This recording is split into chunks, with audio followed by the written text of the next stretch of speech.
There is a particular kind of silence that falls over a river valley just before dawn, the moment when the water is still dark, the birds have not yet begun, and the world holds its breath between one age and the next.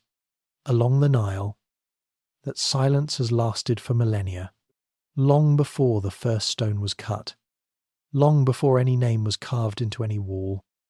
People lived beside this river and learned its rhythms the way you learn the breathing of someone sleeping next to you, slowly, intimately, until the knowledge becomes instinct. The Nile flooded every year without fail. It rose in late summer, brown and swollen with silt carried from the highlands of Africa, and when it retreated, it left behind a thin black carpet of soil so fertile that almost anything planted in it would grow. The people who understood this gift did not need to conquer the world. The world came to them, season after season, in the form of food. Everything that followed, the pyramids, the pharaohs, the empire, the art, the gods, grew from that simple, staggering fact. A river gave a civilization its first breath, and the civilization never forgot it. The land we now call Egypt stretches along the Nile like a green thread stitched through an otherwise impossible desert.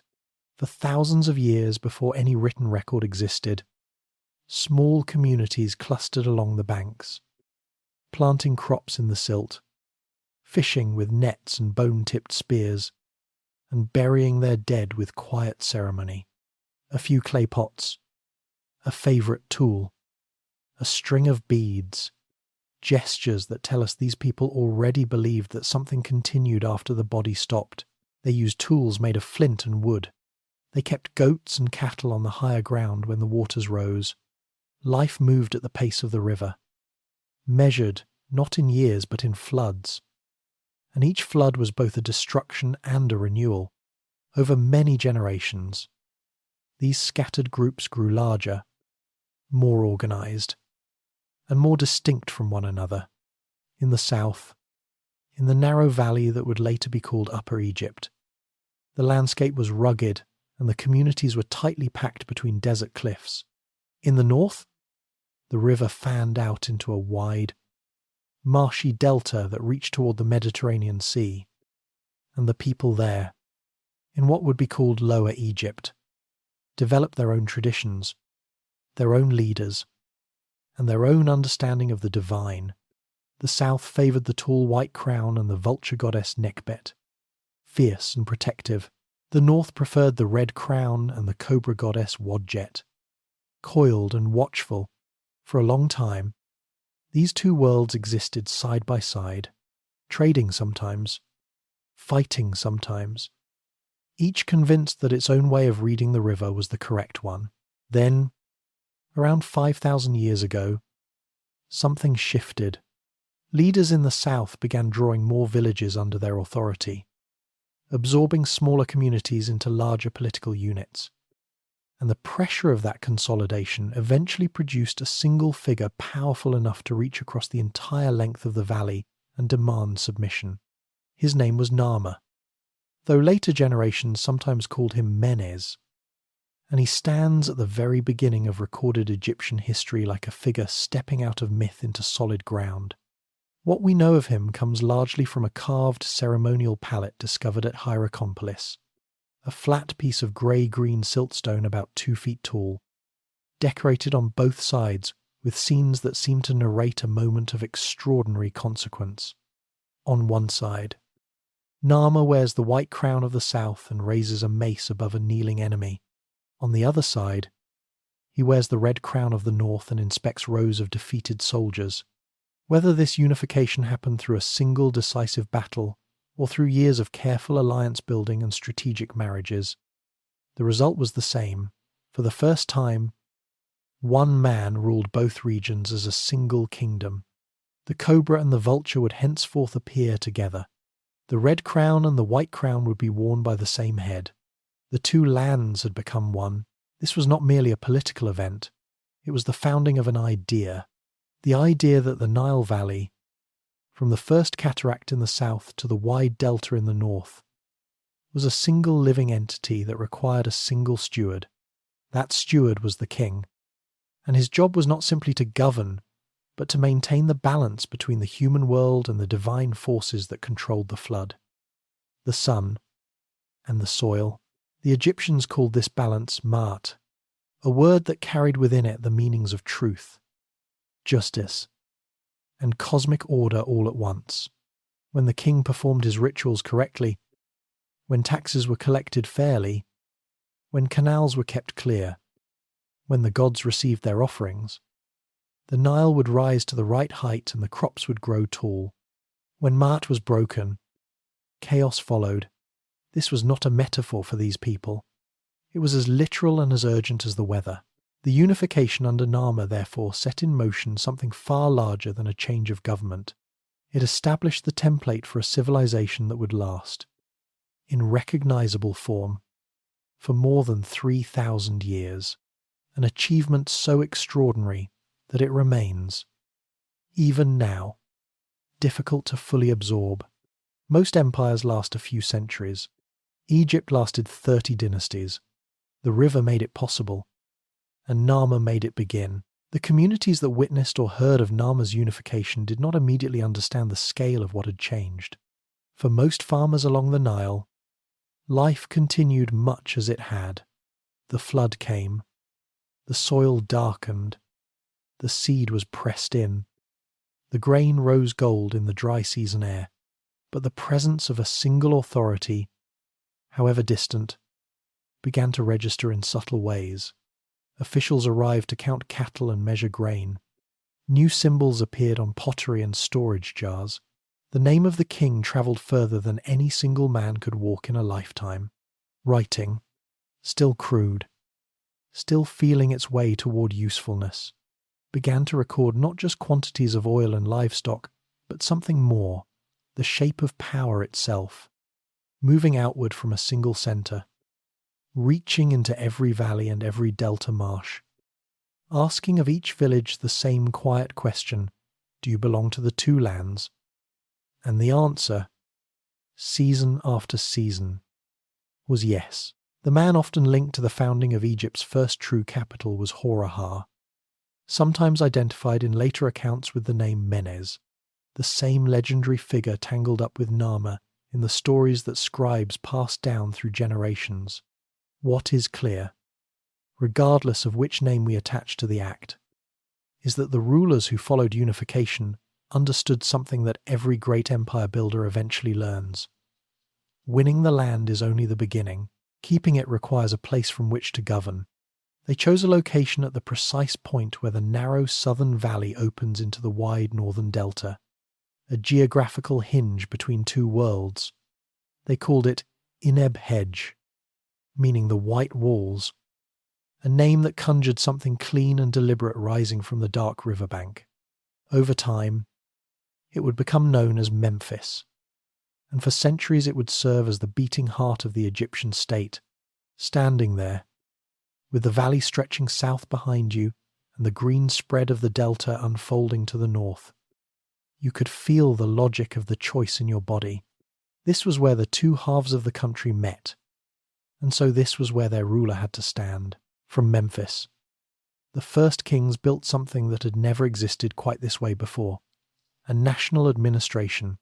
They divided the country into districts called nomes, each with its own local governor who collected taxes, managed irrigation, and kept order among the villages in his territory. These governors reported back to the central court, and periodically the king himself travelled through the country in a ceremony called the Followers of Horus, a royal tour that was simultaneously a tax assessment, a political display, and a religious event. Officials counted cattle, measured grain stores, and assessed the wealth of each nome. The information gathered in these tours fed into the royal storehouses at Memphis, where surplus grain could be held against years when the Nile flood ran lower than expected. It was a simple system by later standards, but it represented something genuinely new in the world, a government that could see the entire length of a long, narrow country and move resources from places of abundance to places of need. The Nile had always connected the settlements along its banks. Now the state was learning to think like the river, flowing in both directions, sustaining everything it touched. Scribes were the nervous system of this new organism. They worked with an improving system of writing that combined pictures and sound signs pressed into wet clay or painted onto pottery and the smooth surfaces of ivory labels attached to jars and boxes. Most of the earliest surviving records are breathtakingly mundane. Lists of oil deliveries, counts of linen bolts, measurements of grain, yet their very mundaneness is the point. The ability to record a transaction accurately and retrieve that record later gave the kings of Memphis a kind of memory that no individual human brain could sustain. When an official in a distant nome claimed he had delivered 40 jars of cedar oil, the palace could check the tally against a label that had travelled with the shipment. When a flood was noted as particularly high or dangerously low, scribes inscribed the measurement on a nilometer, a calibrated stone marker set into the riverbank. And that information shaped decisions about taxation and distribution in the months that followed. The act of writing turned the Nile's gifts into data, and data into governance. It was perhaps the most transformative technology the early Egyptians possessed, more consequential in the long run than any weapon or tool.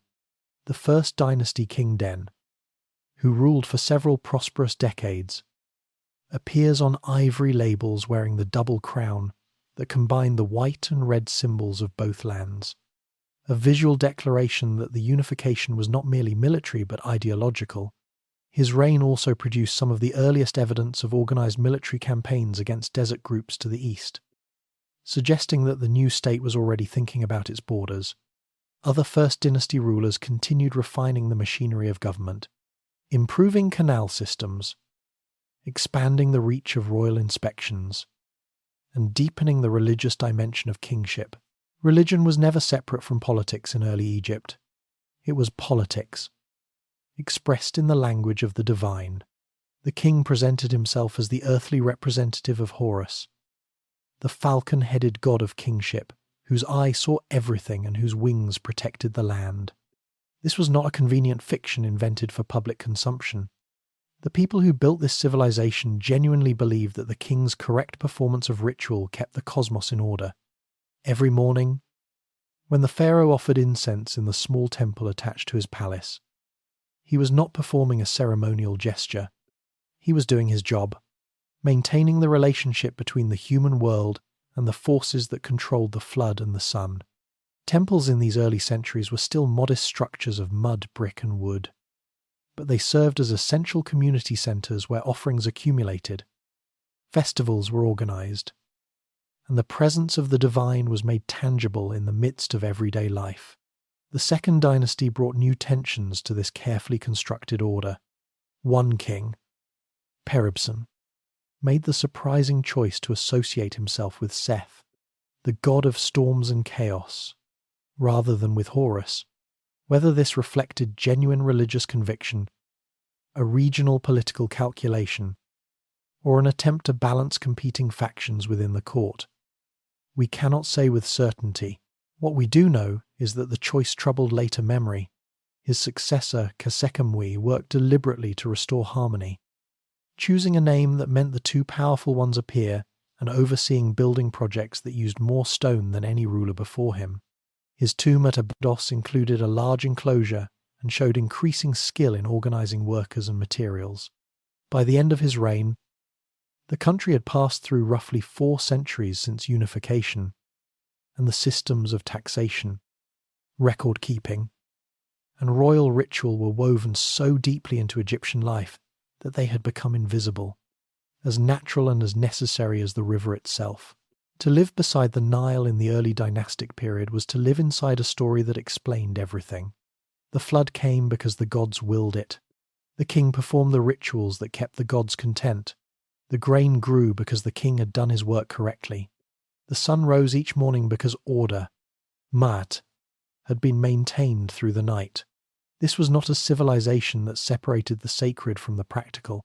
For the Egyptians, those two realms were the same realm, expressed in different languages, When a farmer guided his wooden plough through the black silt left by the receding flood, he was participating in the same cosmic order that the king honoured in his temple at dawn. When a scribe recorded the height of the annual flood on a nilometer carved into riverbank stone, he was reading a message from the divine world about what the human world could expect in the coming months.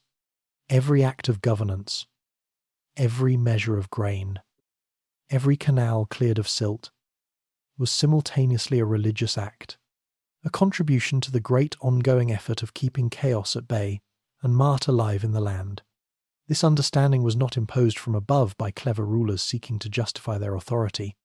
It arose organically from the experience of living in a place where one river made the difference between feast and starvation, and where that river's behaviour was magnificently, terrifyingly beyond human control. The physical landscape of the early dynastic state reinforced this worldview at every turn. Egypt was essentially a long oasis, a thin green ribbon cutting through one of the most hostile desert environments on Earth. The boundary between fertile land and dead sand was not gradual. You could stand with one foot in soil rich enough to grow a crop without effort, and the other foot on ground so dry it cracked like old pottery. The Egyptians called the fertile land the Black Land, Kemet, after the colour of the Nile silt, and they called the desert the Red Land, Deshret, a place of danger, exile, and death. Their entire civilization existed in the narrow corridor between these two extremes, and the awareness of that precariousness shaped everything from their religion to their architecture to their attitude toward the king. The ruler was the one who stood at the boundary between order and chaos and held the line. When things went well, when the flood came at the right time and to the right height and the crops came up thick and golden, it was because the king had maintained Ma'at. When things went wrong, when the flood was too low or too high, when disease swept through the villages, when enemies appeared at the borders, it was a sign that the cosmic balance had been disturbed and needed to be restored. This gave the pharaoh a burden that no military conquest could lift and no amount of wealth could ease.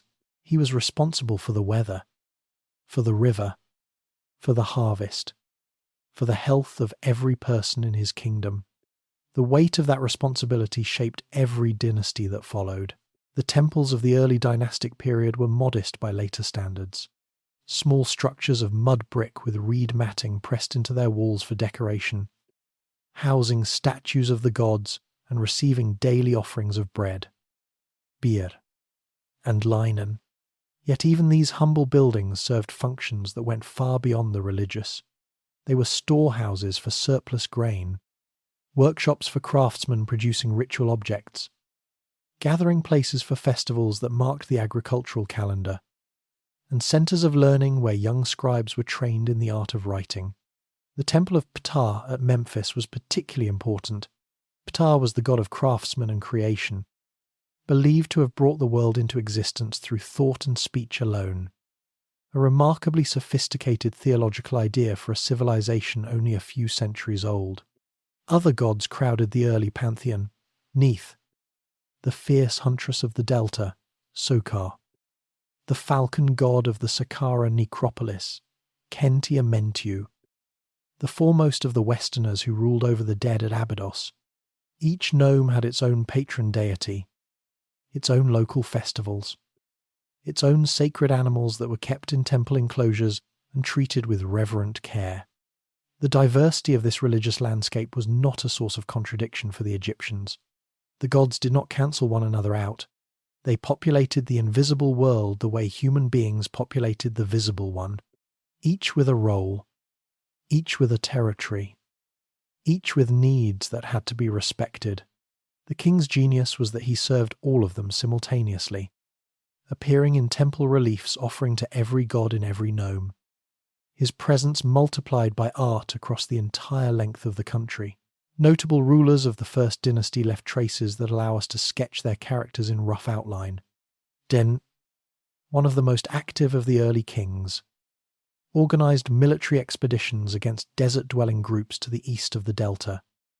A campaign recorded on a small ivory label that shows him striking a kneeling enemy with a raised mace, the same gesture that appears on the Nama palette. already becoming the standard visual language of royal power.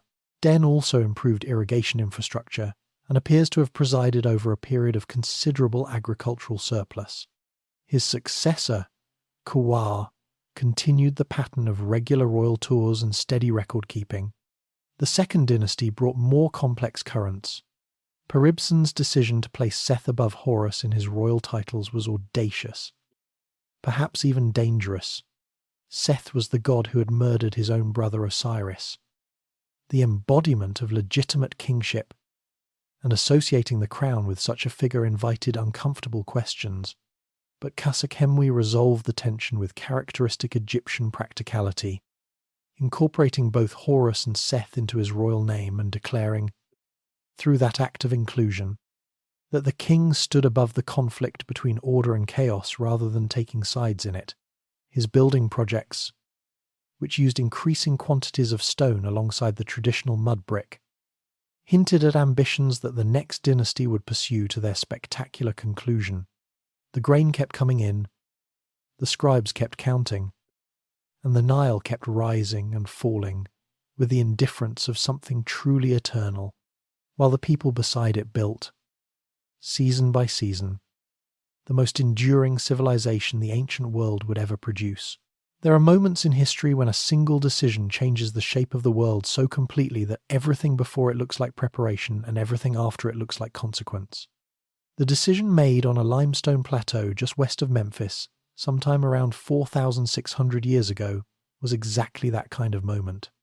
A king named Djoser, known in the royal records by his Horus name Nechereket, looked at the flat, sun-bleached expanse of the Saqqara Plateau and decided that the mud-brick mastaba tombs of his predecessors were not enough. They were practical, certainly. They were honourable. They had served every king since unification. But they were also temporary in a way that troubled him. Structures that the desert wind and the occasional rain could, given enough centuries, reduce to nothing.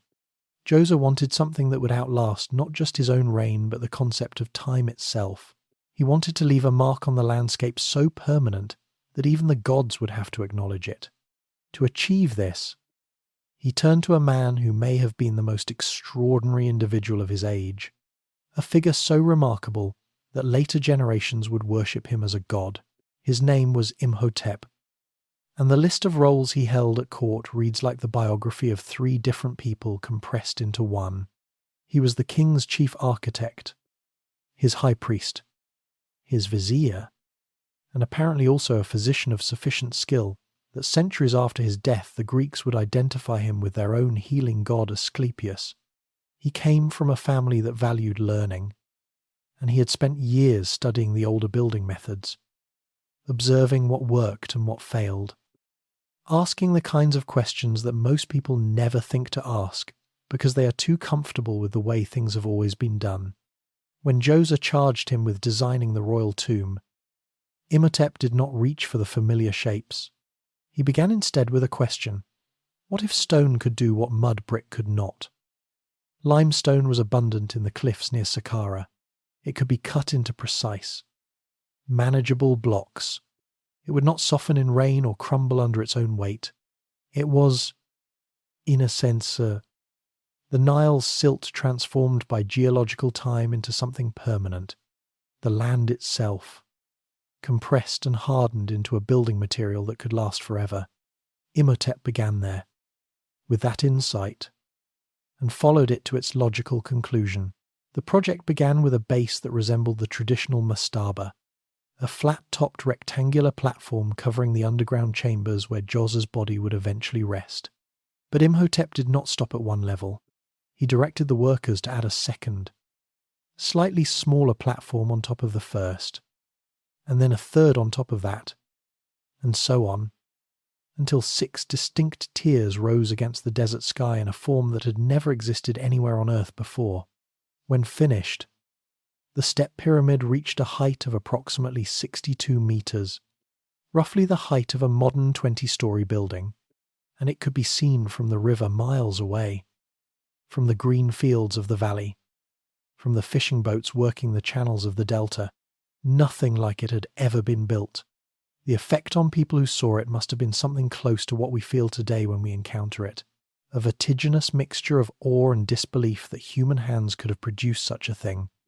Around the pyramid's base, Imhotep designed a vast enclosure complex, covering nearly 16 hectares, surrounded by a limestone wall nearly 10 meters high, with decorative paneling that mimicked the facade of a royal palace.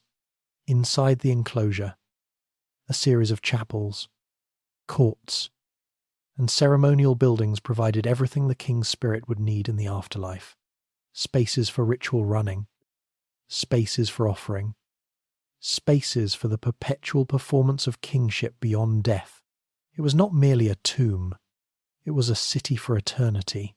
The human effort required to build it was staggering, and the organization behind that effort tells us as much about Egypt in Djoser's time as the pyramid itself. Work crews travelled to the limestone quarries during the months when the Nile flood covered the fields and farming was impossible. Using copper chisels, harder and more precise than the stone tools of earlier generations, they freed blocks from the rock face and loaded them onto wooden sledges. Teams of men hauled the sledges along prepared tracks, pouring water ahead of the runners to reduce friction, working in the coordinated rhythm of people who have done the same task many times before. At the building site, earthen ramps rose alongside the growing structure, allowing the blocks to be dragged upward level by level. Scribes recorded every delivery, every ration of bread and beer distributed to the labourers, every tool issued from the royal workshops. The organisational intelligence behind this operation was the same intelligence that had been refined over 4 centuries of flood management and tax collection, now applied to a project of unprecedented ambition. Djoser's reign lasted roughly 19 years, and the pyramid grew with it, layer by layer, season by season, as if the king's time on earth and the monument's rise toward heaven were the same process measured in 2 different ways. The underground chambers beneath the pyramid were finished with blue-green faience tiles that shimmered in the lamplight like sunlight on the Nile, and 11 shafts led down to rooms packed with stone vessels, 40,000 of them, filled with oils, grains, and substances meant to sustain the king across the border between the living and the dead. Imhotep had thought of everything, down to the placement of a small chamber with a slit-like opening through which the king's spirit could look out from the darkness of the tomb toward the northern stars that never set.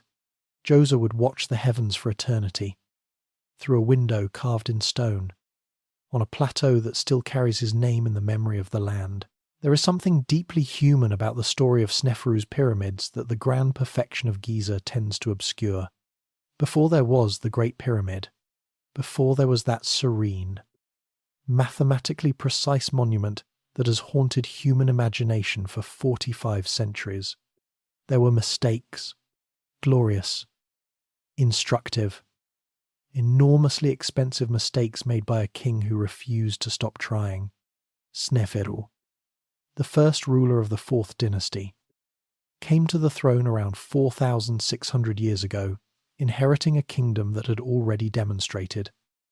Through Djoser's step pyramid at Saqqara, that stone could be shaped into something magnificent and permanent, but Djoser's monument still had that stepped quality.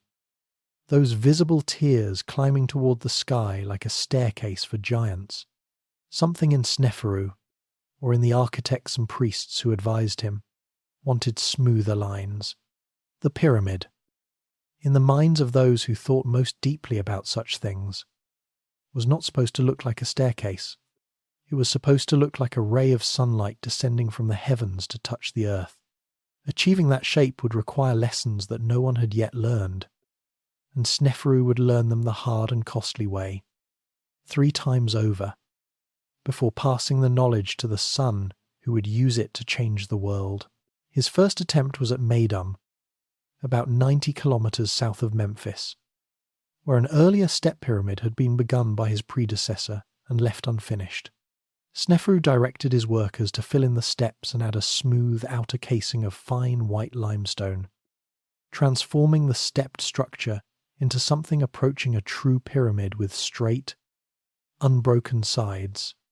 The work proceeded for years, consuming enormous quantities of stone and labour. Then the outer casing began to slip. The angle was too steep.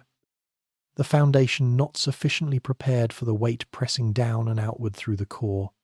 Whether the collapse happened during construction or centuries later, the effect was the same. A ruined shell surrounded by a skirt of debris that still lies at its base today. One of the most honest monuments in Egypt. It is the record of an experiment that did not work, preserved in rubble. And there is something almost touching about its honesty in a landscape full of triumphant statements. Sneferu did not abandon the project bitterly. He took the lesson and moved north to a new site at Dashur, where the bedrock was more stable and the engineers could apply what they had learned.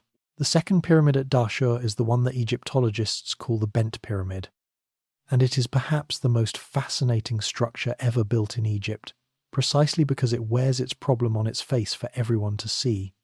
Workers began with an ambitious angle of approximately 54 degrees, steeper than any stable pyramid could sustain, and the project rose quickly through its lower courses, consuming thousands of blocks of limestone in confident, accelerating rhythm. Then, somewhere around the halfway point, cracks began to appear in the internal chambers. The weight pressing through the core was creating stresses that the structure could not safely absorb at that angle. The architects faced a choice that must have involved considerable anxiety: abandon the project entirely, or change course mid-construction and reduce the slope. They chose to change course, and the pyramid's upper half rises at the shallower angle of 43 degrees, giving it the distinctive bent profile that has made it one of the most immediately recognizable monuments in the world. It stands today in remarkable condition, its outer casing largely intact, a permanent record of a decision made under pressure by people who were smart enough to adapt rather than persist into catastrophe. 2 pyramids attempted, 2 structural lessons absorbed. Sneferu was running the most expensive engineering school in history, and the curriculum was working. His third pyramid, also at Dashur, and known today as the Red Pyramid for the colour of the limestone exposed when its white casing was stripped away in later centuries, was built from the beginning at the gentler angle of 43 degrees that the bent pyramid had proven safe. It rose cleanly and confidently, its proportions resolving into something genuinely beautiful. The world's first successful true pyramid. Smooth-sided, stable, and soaring to a height of approximately 104 meters. Sneferu had done it. After 2 partial failures and decades of accumulated learning, his builders had cracked the geometry of the form that would define Egyptian royal architecture for the next 1,000 years. The Red Pyramid was not merely a tomb, it was a proof of concept, evidence that the stepped structures of the Third Dynasty could be transcended, that the ideal shape was achievable, that the angle and the foundation and the internal chambers could all be made to work together in harmony. And crucially, the entire experience had created a generation of architects, surveyors, quarry workers, and logistics managers who knew things that could not be learned from any text because no text existed. Their knowledge lived in their hands and their eyes and their accumulated judgment, and they passed it to the men who would follow them onto the Giza Plateau. Beyond the pyramids themselves, Sneferu's reign was one of considerable energy and prosperity. He sent expeditions south into Nubia for gold and diorite, northeast into the Sinai for turquoise and copper, and to the Levantine coast for cedar timber that his boatyards turned into the largest vessels yet built on the Nile. His mortuary cult remained active for centuries after his death, unusually strong evidence that ordinary Egyptians remembered him with genuine affection rather than mere obligatory reverence.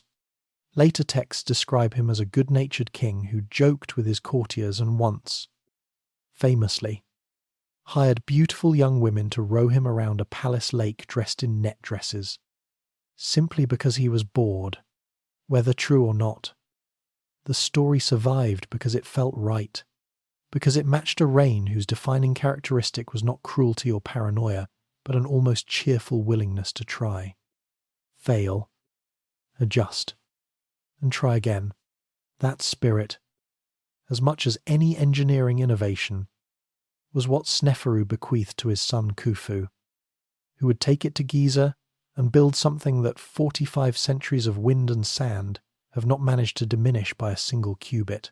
Stand on the Giza plateau on a clear morning before the tourists arrive, before the vendors set up their stalls and the camels begin their slow theatrical procession across the horizon, and you will experience something that has not changed in 4,500 years. The Great Pyramid simply does not look like something human beings made.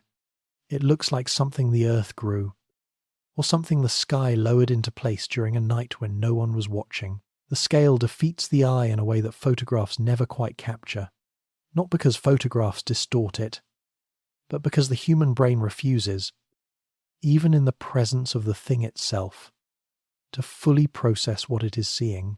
2,300,000 blocks of limestone and granite, each averaging 2.5 tons, a base so precisely square that the difference in length between its longest and shortest sides is less than 8 centimeters across a span of 230 meters. A structure that stood 481 feet tall for nearly 4,000 years, the tallest thing human hands had ever made. A record it held until the construction of Lincoln Cathedral in medieval England. Khufu, the son of Sneferu, ordered this built and watched it rise during his 23-year reign. And when he died, it was finished, which means that somewhere in the middle of his time on Earth he looked at the plateau and believed, correctly, that the project could be completed within a single lifetime. That belief alone marks him as a man of extraordinary confidence. The choice of the Giza Plateau was not accidental. Khufu's surveyors selected it for reasons that were simultaneously practical and symbolic. The bedrock was solid enough to support an unprecedented weight without settling. The site lay close enough to Memphis for easy communication with the capital, but far enough from the cultivated land to leave the precious agricultural fields untouched. The Nile's flood season brought the river close enough to the base of the plateau to allow stone-laden barges to offload their cargo near the construction site. And the plateau itself provided the raw material for much of the pyramid. Enormous quantities of limestone were quarried directly from the bedrock beneath and around the structure, which is why there are quarry pits and depressions scattered across the plateau today. The finest limestone for the outer casing came from Tura, across the river, its creamy white surface so carefully polished that the finished pyramid must have blazed in the Egyptian sun like a second star that had descended to earth and decided to stay. Granite for the internal chambers and certain structural elements came from Aswan, 600 miles to the south, moved by river barge during the flood season when the water was highest and the journey fastest. The human story behind the Great Pyramid is in many ways more astonishing than the engineering. For most of human history, the assumption was that a monument of this scale could only have been built by slaves, by people with no choice, driven by fear, worked to death in conditions of systematic cruelty. The archaeological evidence tells a completely different story. Beginning in the 1990s, excavations near the pyramid uncovered the remains of the workers' city that had grown up beside the construction site, a permanent settlement with bakeries capable of producing thousands of loaves daily, breweries, fish processing facilities, and a medical centre where broken bones were set with splints and injuries treated with a level of care that suggests the workforce was genuinely valued. The skeletons found in the associated cemetery show evidence of healed fractures, amputations that the patients survived, and the kind of varied diet that indicates people who were being fed adequately and deliberately. The workers were organised into named gangs of 20 to 30 men, groups with titles like the Friends of Khufu or the Drunkards of Menkaure, that competed with one another in friendly rivalry over daily output. These were Egyptians performing a rotating form of national service, drawn from farming villages up and down the Nile during the flood months when their fields were under water and their labour was otherwise idle. They received wages in grain, beer, fish, and linen. Their families accompanied some of them to the site. Their overseers kept careful records of their attendance and output. They left graffiti on the stones they moved. Short, proud inscriptions that read like the signatures of people who knew they were part of something extraordinary. The logistics of the construction required a level of administrative sophistication that matched anything the Egyptian state had yet attempted. The vizier Hemunu, whose tomb stands near the pyramid and whose seated statue shows a man of considerable physical bulk and evident authority, almost certainly coordinated the overall effort. Under his direction, multiple departments tracked the delivery of stone from quarries, the distribution of tools from royal workshops, the feeding of the workforce, and the precise placement of each course of blocks as the pyramid grew. Surveyors used wooden set squares, plumb bobs, and sighting instruments made of wood and string to keep the rising courses level and the sides aligned with the cardinal directions. An alignment achieved by observing the circumpolar stars and measuring the angles between their rising and setting positions. The ramps by which the blocks were raised remain a subject of scholarly debate, whether they were single straight ramps that grew with the pyramid or spiral ramps that wrapped around the outside. But the result speaks for itself. Each of the roughly 2,300,000 blocks was placed with sufficient care that the joints between them, in many cases, tighter than the tolerances achievable with modern hand tools, the internal chambers, the king's chamber of red granite, the grand gallery with its corbelled ceiling, the relieving chambers above the burial room that distribute the pyramid's weight away from the space below, reflect an understanding of structural engineering that is elegant in its simplicity and devastating in its effectiveness. Khufu was buried here, in the heart of a mountain he had ordered, built from nothing, in a valley that his ancestors had farmed for 3,000 years before him. The river still flowed past the base of the plateau, the flood still came each year, and the pyramid stood above it all, gleaming white, pointing at the sky. When Khufu died and his son Khafre took the throne, the Giza plateau was already a place transformed. What had been open desert a generation earlier was now a construction zone of staggering complexity. Quarry pits gaping in the bedrock, workers' settlements spreading along the southern edge, causeways and ramps cutting across the sand. And at the centre of it all, Khufu's completed pyramid rising with a perfection that must have been both an inspiration and an intimidation to the son tasked with following it. Khafre was not a man who shrank from challenges.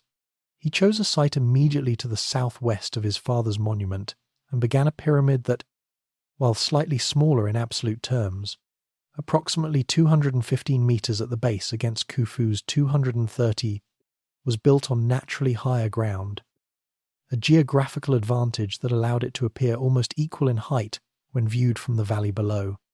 The optical illusion was surely deliberate. Khafre was not trying to surpass his father so much as stand beside him as an equal, and the careful choice of site achieved exactly that effect. From the Nile, travellers approaching Giza from the south would have seen the two monuments rising together against the western sky, with an authority that suggested not rivalry but partnership. Two kings, two monuments, one plateau, one eternal statement about the nature of power and the permanence of the divine. What makes Khafre's complex most remarkable, however, is not the pyramid itself, but what guards its eastern approach. A monument so singular, so utterly unlike anything else in the ancient world, that it has been inspiring wonder, speculation, and occasionally outright mysticism for 4.5 millennia.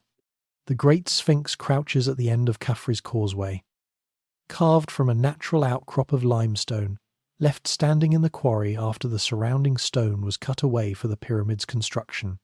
Someone, a master sculptor working under royal commission, looked at that irregular lump of rock and saw within it the form that needed to be released. The finished sculpture combined the body of a lion, the most powerful animal known to the Egyptians, with the head of the king wearing the royal Nema's headdress. It measured approximately 73 metres in length and 20 metres in height, the largest single sculpture ever created in the ancient world at that time. Workers shaped it using copper chisels and stone pounders, smoothing the limestone surface and then coating it with plaster that was painted in vivid colours. The face red, the headdress striped in yellow and blue, the body detailed in warm earth tones. What we see today, weathered to a uniform sandy grey, is a ghost of what ancient Egyptians saw when they approached the monument freshly completed. The original would have been startling in its brilliance, a painted colossus blazing in the desert light, its gaze fixed on the eastern horizon where the sun rose each morning to begin its journey across the sky.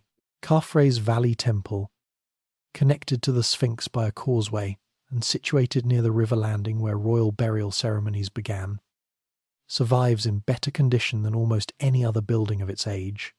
Its walls are constructed from massive blocks of red granite transported from Aswan, some of them weighing as much as 100 tons, fitted together with a precision that requires no mortar and shows no gap visible to the naked eye. The interior consisted of a T-shaped hall where 23 diorite statues of Khafre once stood in niches along the walls, each showing the king seated with the Horus falcon folding its wings protectively around the royal head. One of these statues, discovered intact in a pit beneath the temple floor in the 19th century, is now considered among the supreme achievements of ancient Egyptian sculpture. The face serene and authoritative, the musculature idealized but not fantastical, the whole composition conveying exactly what the Egyptians believed kingship to be, the meeting point between the human and the divine, realized in imperishable stone. The third pyramid at Giza belonged to Khafre's son Menkaure, and it tells a story of changing priorities rather than diminishing ambition. At approximately 65 meters in height, less than half that of his grandfather's monument, Menkaure's pyramid was clearly not intended to compete with its neighbours in scale, what it lacked in size. However, it made up in the quality of its materials. The lower 16 courses were cased in red granite from Aswan, a stone far harder and more costly to work than the limestone used for the upper portions, giving the structure a distinctive banded appearance and a richness of material that spoke of deliberate luxury rather than economy. Menkaure's reign was shorter than those of his predecessors, and some evidence suggests that the pyramid complex was still incomplete when he died, with his successor Hatshepsut finishing the Valley Temple in mud brick rather than stone, a detail that hints at resources stretched thin after 2 generations of colossal building. Together, the 3 pyramids of Giza and their associated temples, causeways, queens' pyramids, and mastaba fields for high officials created something that had never existed before and would never quite exist again, a unified landscape of royal eternity, laid out with intentionality across a plateau that could be seen from 50 kilometers in every direction. The alignment of the 3 pyramids, their causeways pointing east toward the rising sun, their valley temples positioned at the edge of the cultivation where the living world met the realm of the dead. All of it reflected a coherent vision of how the universe was organized and where the king stood within it. The solar religion of Ra was deepening during this period, and the pyramid form itself was increasingly understood as a representation of the primeval mound of creation rising from the waters of chaos, or alternatively as the petrified rays of the sun descending to earth. In either interpretation, a place where the human and the cosmic made permanent contact. The plateau at Giza was the Old Kingdom's greatest achievement and its most honest self-portrait, a civilization that had organized everything it had.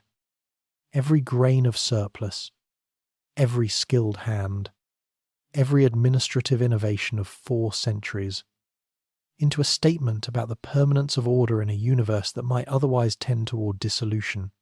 The river still moved below, the sun still rose in the east, and the pyramids stood, as they stand today, refusing to be impressed by the passage of time. The pyramids have a way of consuming all available attention. They are so large, so geometrically perfect, so aggressively permanent that everything else in the Old Kingdom landscape tends to disappear behind them. The villages, the workshops, the kitchen gardens, the children playing beside the irrigation ditches, the women weaving linen on wooden looms in the shade of mud brick walls, Yet the pyramids were built by people who went home afterward to ordinary lives, who ate simple meals and argued with their neighbours and worried about their children's health, and fell asleep listening to the Nile move past in the darkness. Understanding ancient Egypt means recovering those lives as fully as the monuments, because the civilization was not the stone. The civilization was the people who decided the stone was worth cutting. Their daily existence, layered from the pharaoh's gilded court down to the barefoot farmer tending his flooded field, was a world of remarkable coherence and surprising texture, shaped at every level by the same river and the same sky that had shaped everything since the very beginning, at the apex of this layered world. The pharaoh lived in a compound of interconnected palace buildings within Memphis that combined the practical requirements of government with the theatrical requirements of divine kingship.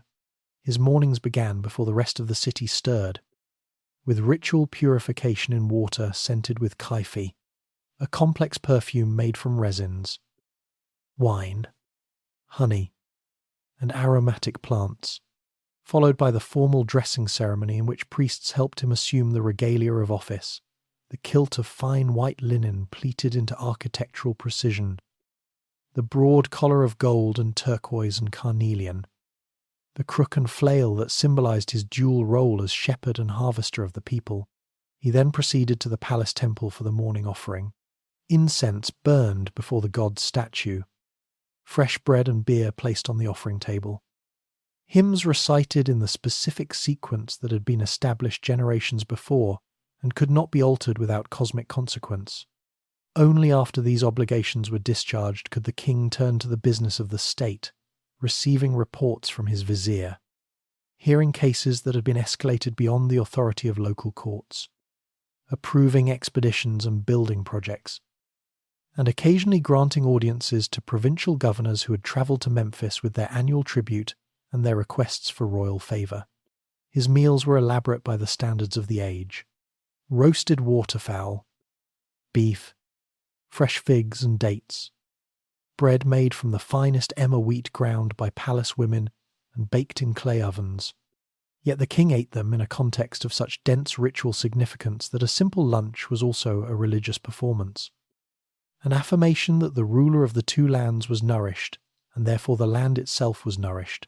Immediately below the royal family in the social hierarchy lived the officials and scribes whose administrative work kept the kingdom functioning, a class that might be described as Egypt's first professional middle class, people whose status derived not from birth alone but from education, skill, and proximity to power.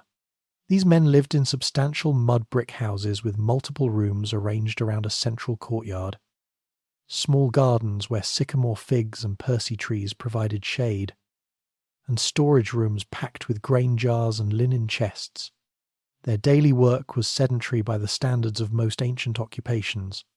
They sat cross-legged on reed mats or low wooden stools, papyrus rolls spread across their laps, reed brushes moving across the surface in the rapid, confident strokes of people who had been writing since childhood. They managed the flow of information that was the nervous system of the state, crop yield reports from distant nomes, inventories of royal storehouses, tallies of conscripted labourers assigned to building projects, records of legal judgments, accounts of trading expeditions. Their diet was considerably more varied than that of the farmers below them. Bread and beer remained the staples, but supplemented with roasted meats, fresh vegetables including leeks and cucumbers and lentils, river fish grilled over charcoal, and on festival days, wine imported in sealed amphorae from the Mediterranean coast. Their children attended schools attached to temple complexes or palace offices, learning to read and write by copying classical texts onto limestone flakes or pottery shards before being trusted with the precious papyrus that professional scribes used. These families valued education with an intensity that was almost evangelical. A father who could place a son in the scribal class had secured that son's future more reliably than any inheritance of land or livestock. Below the scribal class, the craftsmen and artisans who filled the workshops near the palace and the major temples formed a world of extraordinary skill and quiet pride. stone carvers who shaped limestone statues with copper chisels and abrasive sand, jewelers who worked gold into wire so fine it seemed spun rather than hammered, setting carnelian and turquoise and lapis lazuli into collars and amulets of breathtaking delicacy, potters who turned Nile clay on simple pivoting wheels into storage vessels whose shapes changed subtly from generation to generation, leaving an inadvertent record of time's passage that modern archaeologists can read like a clock. Carpenters who worked the precious cedar imported from Lebanon into furniture, low beds with wooden frames and woven cord supports, chairs with carved legs shaped like animal paws, storage chests decorated with inlaid ivory. These craftsmen lived in compact villages of mud brick houses clustered around their workshops, cooking in shared courtyards over fires of dried dung and reed, eating the bread and beer and onions that formed the bedrock diet of everyone in the kingdom who was not wealthy enough for regular meat. And at the base of the entire structure, the farmers worked the black land in the immemorial rhythm of flood and planting and harvest that had sustained every generation since the first communities settled beside the river. They rose with the sun, worked until the midday heat became impossible, rested in whatever shade a mud brick wall or a stand of papyrus could provide, and returned to the fields in the late afternoon. Their hands shaped the food that fed the scribes who managed the state that organized the labor that built the pyramids. And the pyramids, rising above all of it, were supposed to guarantee that this entire arrangement would continue, blessed by the gods. For as long as the Nile kept flowing, civilizations rarely collapse the way volcanoes erupt, in a single catastrophic moment that everyone can point to afterward and say, "There." That was when everything changed. They collapsed the way a mud brick wall absorbs too many rainy seasons. Slowly, almost imperceptibly, the structure weakening from within while the surface still presents a reasonable face to the world. The old kingdom of ancient Egypt ended in exactly this way, not with a dramatic invasion or a sudden revolution, but with a long, patient accumulation of pressures that the central government in Memphis proved increasingly unable to manage. The beginning of the end, if one moment must be chosen, was not a battle or a famine or a flood. It was the birth of a child who would grow into one of the longest reigning monarchs in recorded history, and whose extraordinary longevity would, paradoxically, become one of the most destabilizing forces his kingdom ever faced. His name was Pepi II, and he came to the throne of Egypt at approximately 6 years of age, inheriting the double crown before he was old enough to understand what it meant. And he would not relinquish it for more than 90 years. The early decades of Pepi II's reign followed the established patterns faithfully. Officials in Memphis collected reports from the nomes, directed resources toward building projects and irrigation works, and maintained the ceremonies that kept the gods content and the administrative machinery turning. The king himself, as he grew from child to adolescent to young man, performed the rituals required of him and received the delegations that came from Nubia and the Mediterranean with tribute and exotic goods.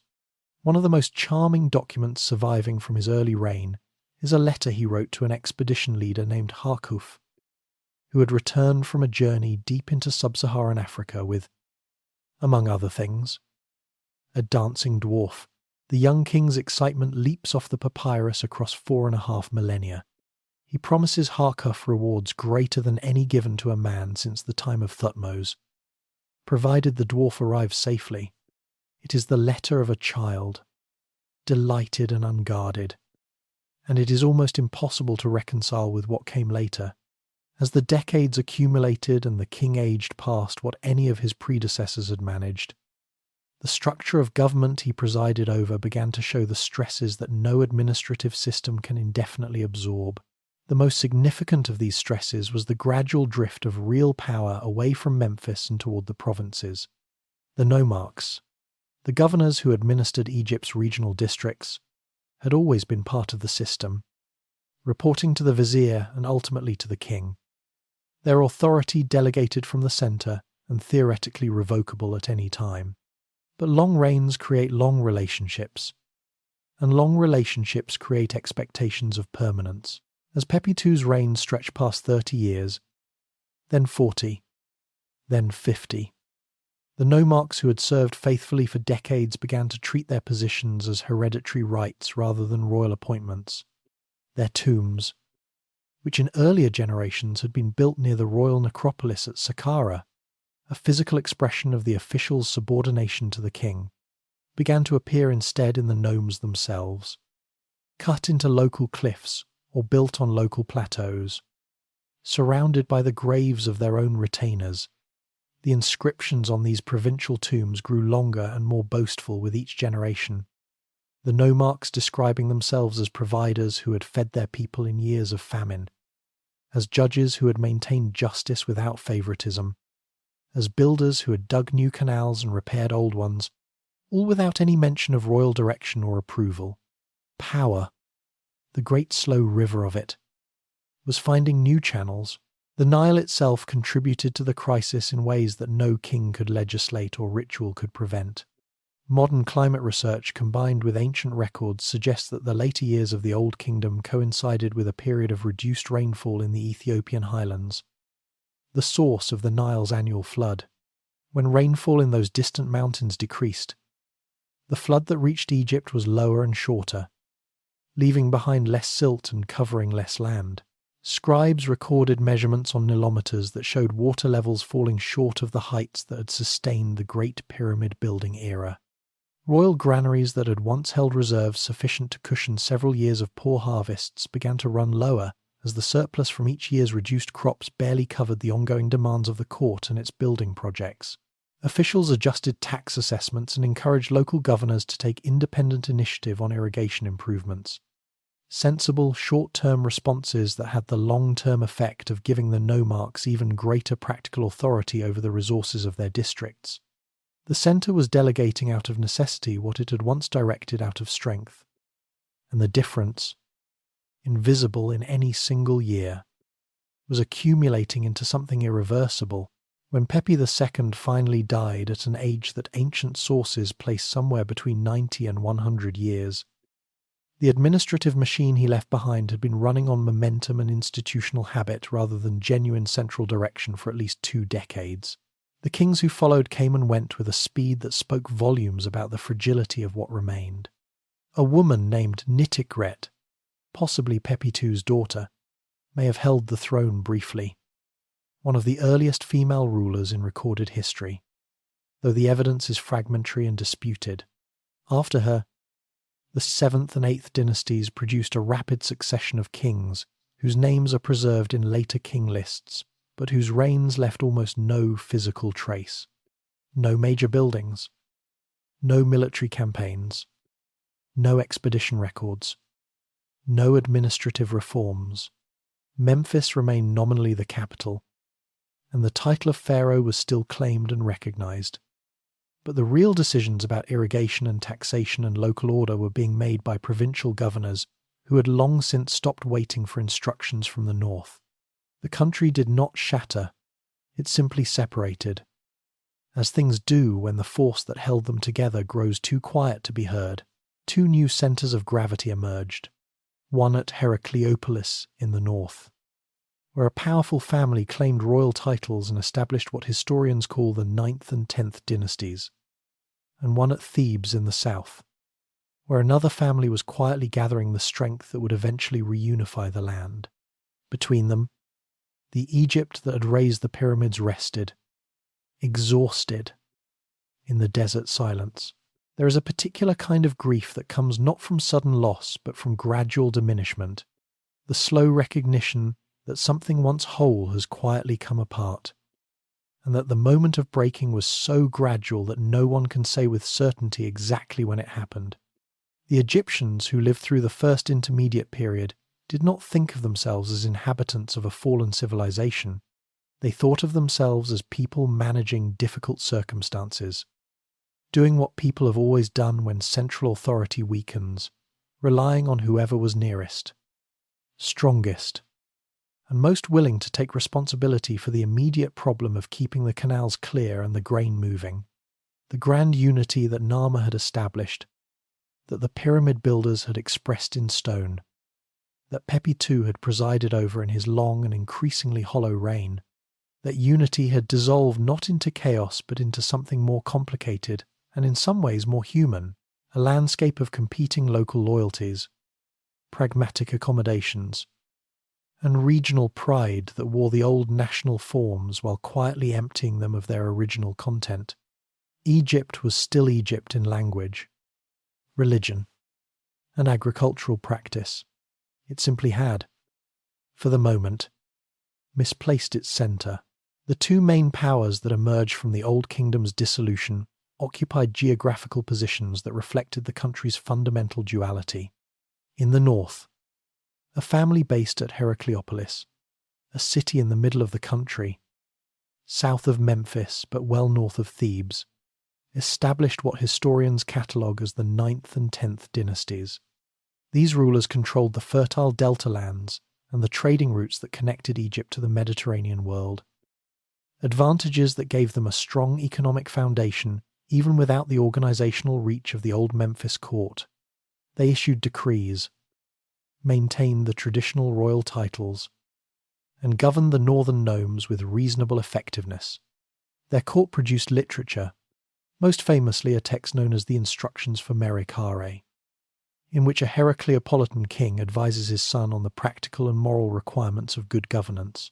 The text is remarkable for its pragmatism and its occasional flashes of genuine ethical insight. A good king, Argus, should be known for his deeds rather than the length of his name's inscriptions. He should feed his people before he feeds his pride. These were not the words of a civilization in terminal collapse. They were the words of a civilization thinking carefully about what it had lost and how to preserve what remained. In the south, the early rulers of what would become the 11th dynasty operated from Thebes, a city that would grow into one of the ancient world's great capitals but was, at this stage, a regional centre of modest pretensions and considerable ambition. The first Theban rulers bore the title of nomarch rather than king, acknowledging in that distinction their awareness that they were not yet strong enough to claim sovereignty over the entire land. But they were growing. Each generation expanded the territory under Theban control, absorbing neighbouring nomes through a combination of diplomatic marriages, strategic alliances, and occasional military pressure.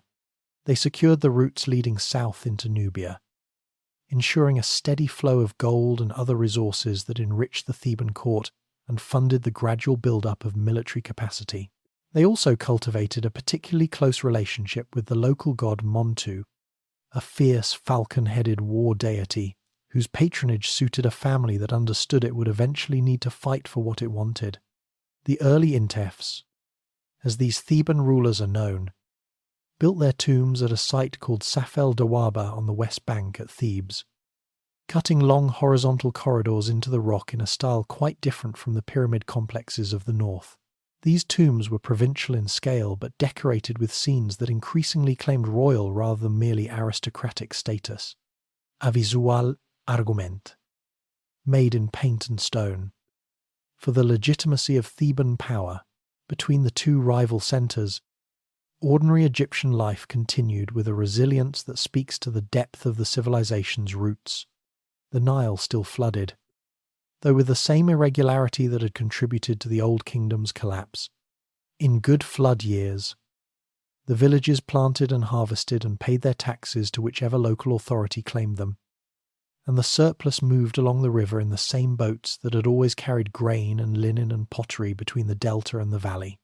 In poor flood years, and there were several during the first intermediate period, the local nomarchs took on the role that the central government had previously played, distributing stored grain from their own reserves to prevent the kind of starvation that could depopulate a district and destroy its agricultural productivity for years. Some of these governors left inscriptions describing their actions during difficult times with a pride that is entirely understandable. One nomarch from the province of Siut recorded that he had fed his city during years when the sky was cloudy and the earth was in distress. Language that suggests not merely local hardship, but the kind of sustained climatic disruption that modern researchers have corroborated Through analysis of ancient pollen samples and lake sediment cores, these men were not heroes of a unified nation. They were competent local administrators doing what the situation required. And in doing so, they preserved the agricultural and administrative knowledge that would eventually be reassembled into a functioning national state. The temples continued their daily rituals in every nome, priests maintaining the offerings and the festivals that marked the agricultural calendar, ensuring that the connection between the human world and the divine world remained intact even when the political connection between North and South had frayed. Children learned to read and write in temple schools using the same hieroglyphic script that had been developed 4 centuries earlier. Craftsmen produced pottery and tools that were less refined than the finest Old Kingdom work but perfectly adequate for the needs they served.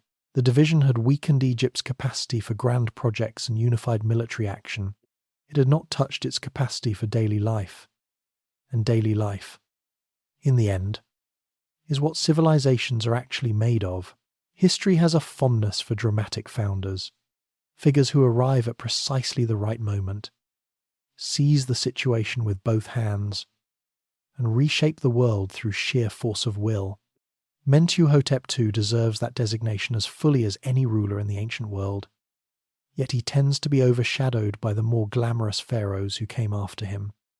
The pyramid builders and empire makers whose monuments are larger and whose names have become household words. This is an injustice worth correcting. When Mentuhotep II came to the throne of Thebes, sometime around 2060 years before the Common Era, Egypt had been divided for approximately 140 years. 2 generations of Egyptians had grown up knowing only a fractured country, paying taxes to local governors rather than to a national administration, watching the great traditions of royal building and unified ritual maintained in diminished form by 2 rival dynasties that eyed each other across the middle of the Nile Valley with a mutual suspicion that occasionally flared into open conflict. The man who ended all of that, who brought the 2 lands back together and set the stage for the Middle Kingdom's achievements, spent decades doing it methodically, patiently, and with a strategic intelligence that modern military historians still find worth studying. The early years of his reign were spent consolidating what the Theban family already held, the southern nomes that his predecessors, the Intefs, had accumulated through a combination of diplomacy and local military pressure. Mentuhotep II travelled through his territory, inspecting irrigation works, confirming the loyalty of local nomarchs, and assessing the military capacity available to him. He strengthened Theban control over the gold routes into Nubia, ensuring a steady revenue stream that could support a larger army than his predecessors had maintained. He reorganized his fighting forces, training infantry in coordinated movement and incorporating archers whose composite bows, a technology that had entered Egypt from the northeast during the years of division, gave his troops a range advantage over less well-equipped opponents. He appointed men from trusted Theban families to command positions, creating a military leadership that was personally loyal to him rather than to any particular nome or tradition. When he judged himself ready, he began to move north, and the campaign that followed was not the explosive single-season conquest of legend, but a decade-long process of systematic pressure, capturing towns, placing garrisons, securing supply lines, and absorbing each new territory before reaching for the next. The decisive confrontation with the Heracleopolitan kings came not in a single climactic battle, but through a series of engagements that gradually eroded the northern rulers' capacity to resist.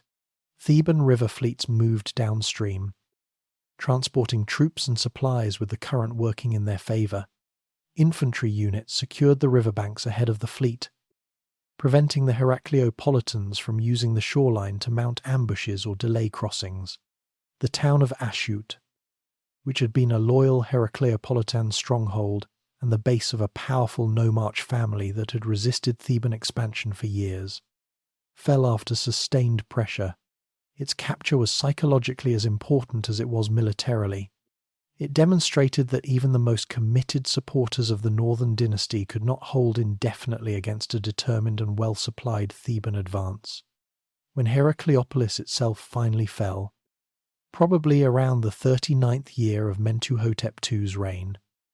The last organized resistance in the north collapsed with it, and for the first time in a century and a half, one man held authority over the entire length of the Nile from the first cataract to the Mediterranean delta.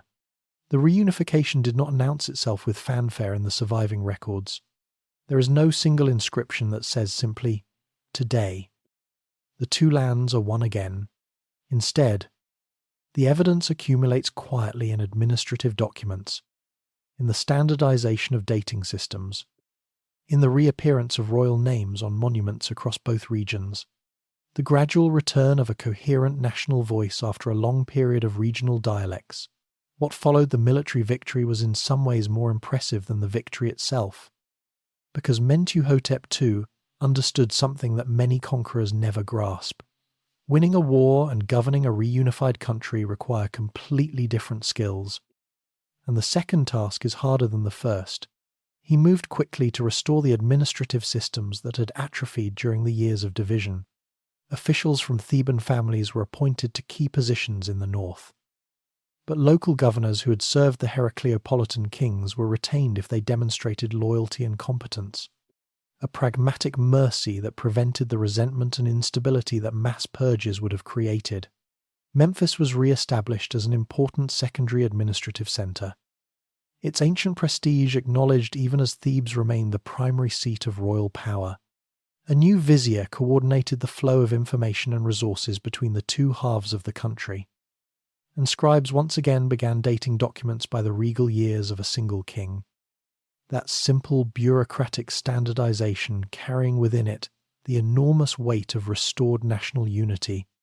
On the West Bank at Thebes, Mentuhotep II commissioned the mortuary temple that would become his most visible legacy, a terraced structure set against the great natural amphitheatre of cliffs at Deir el-Bahri, rising in stages from a causeway near the river to a colonnaded upper terrace backed by the cliff face itself.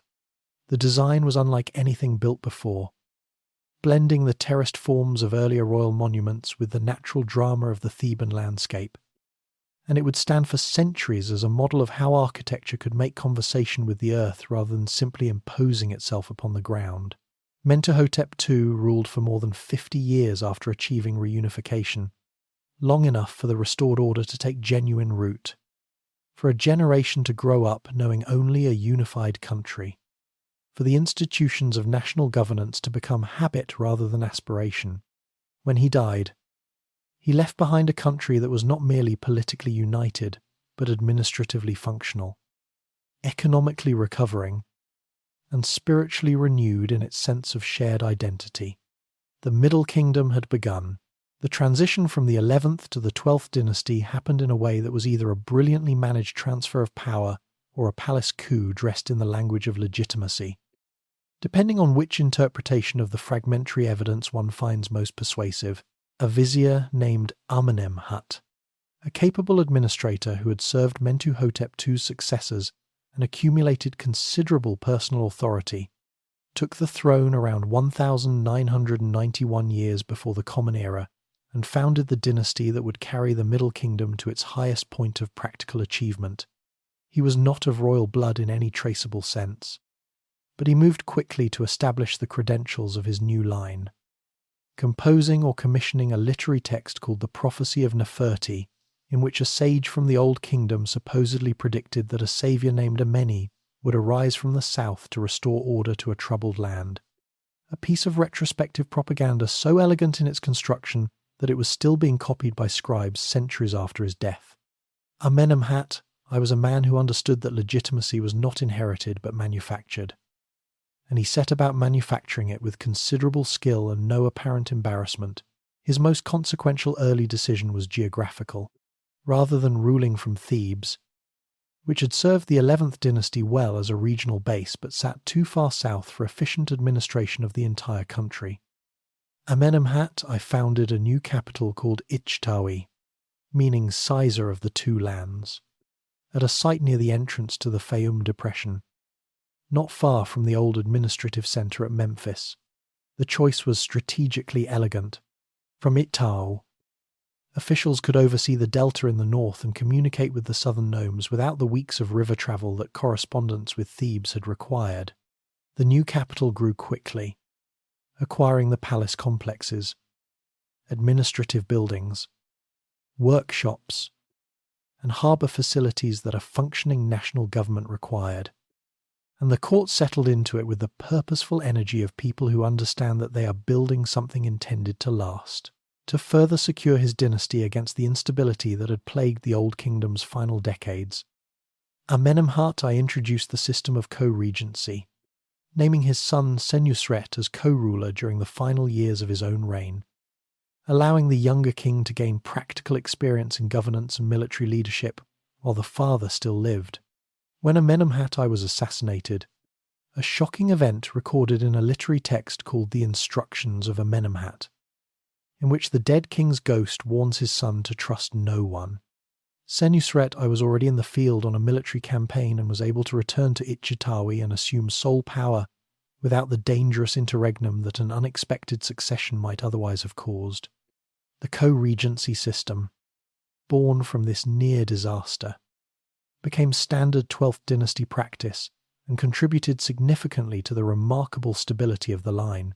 The achievement that most durably transformed Egypt during the 12th dynasty was not military or architectural but hydraulic. The systematic development of the Fayum Depression into one of the most productive agricultural regions in the ancient world.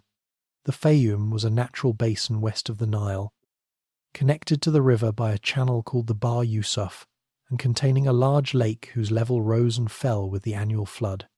For centuries it had been only partially exploited, its potential limited by the irregularity of water flow and the lack of infrastructure to control flooding and drainage.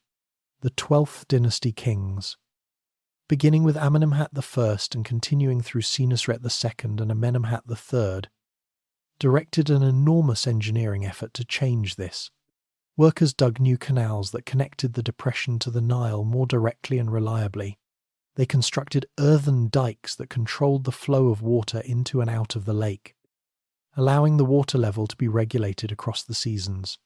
They built sluice gates that could be opened during the flood to allow water and silt to enter the reclaimed fields and closed during the planting season to keep the land workable.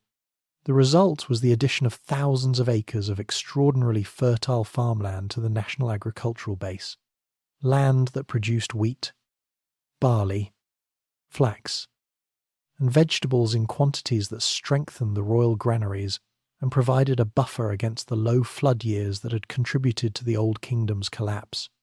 New villages appeared on the reclaimed land, and the Fayum became one of the most densely settled regions in the country.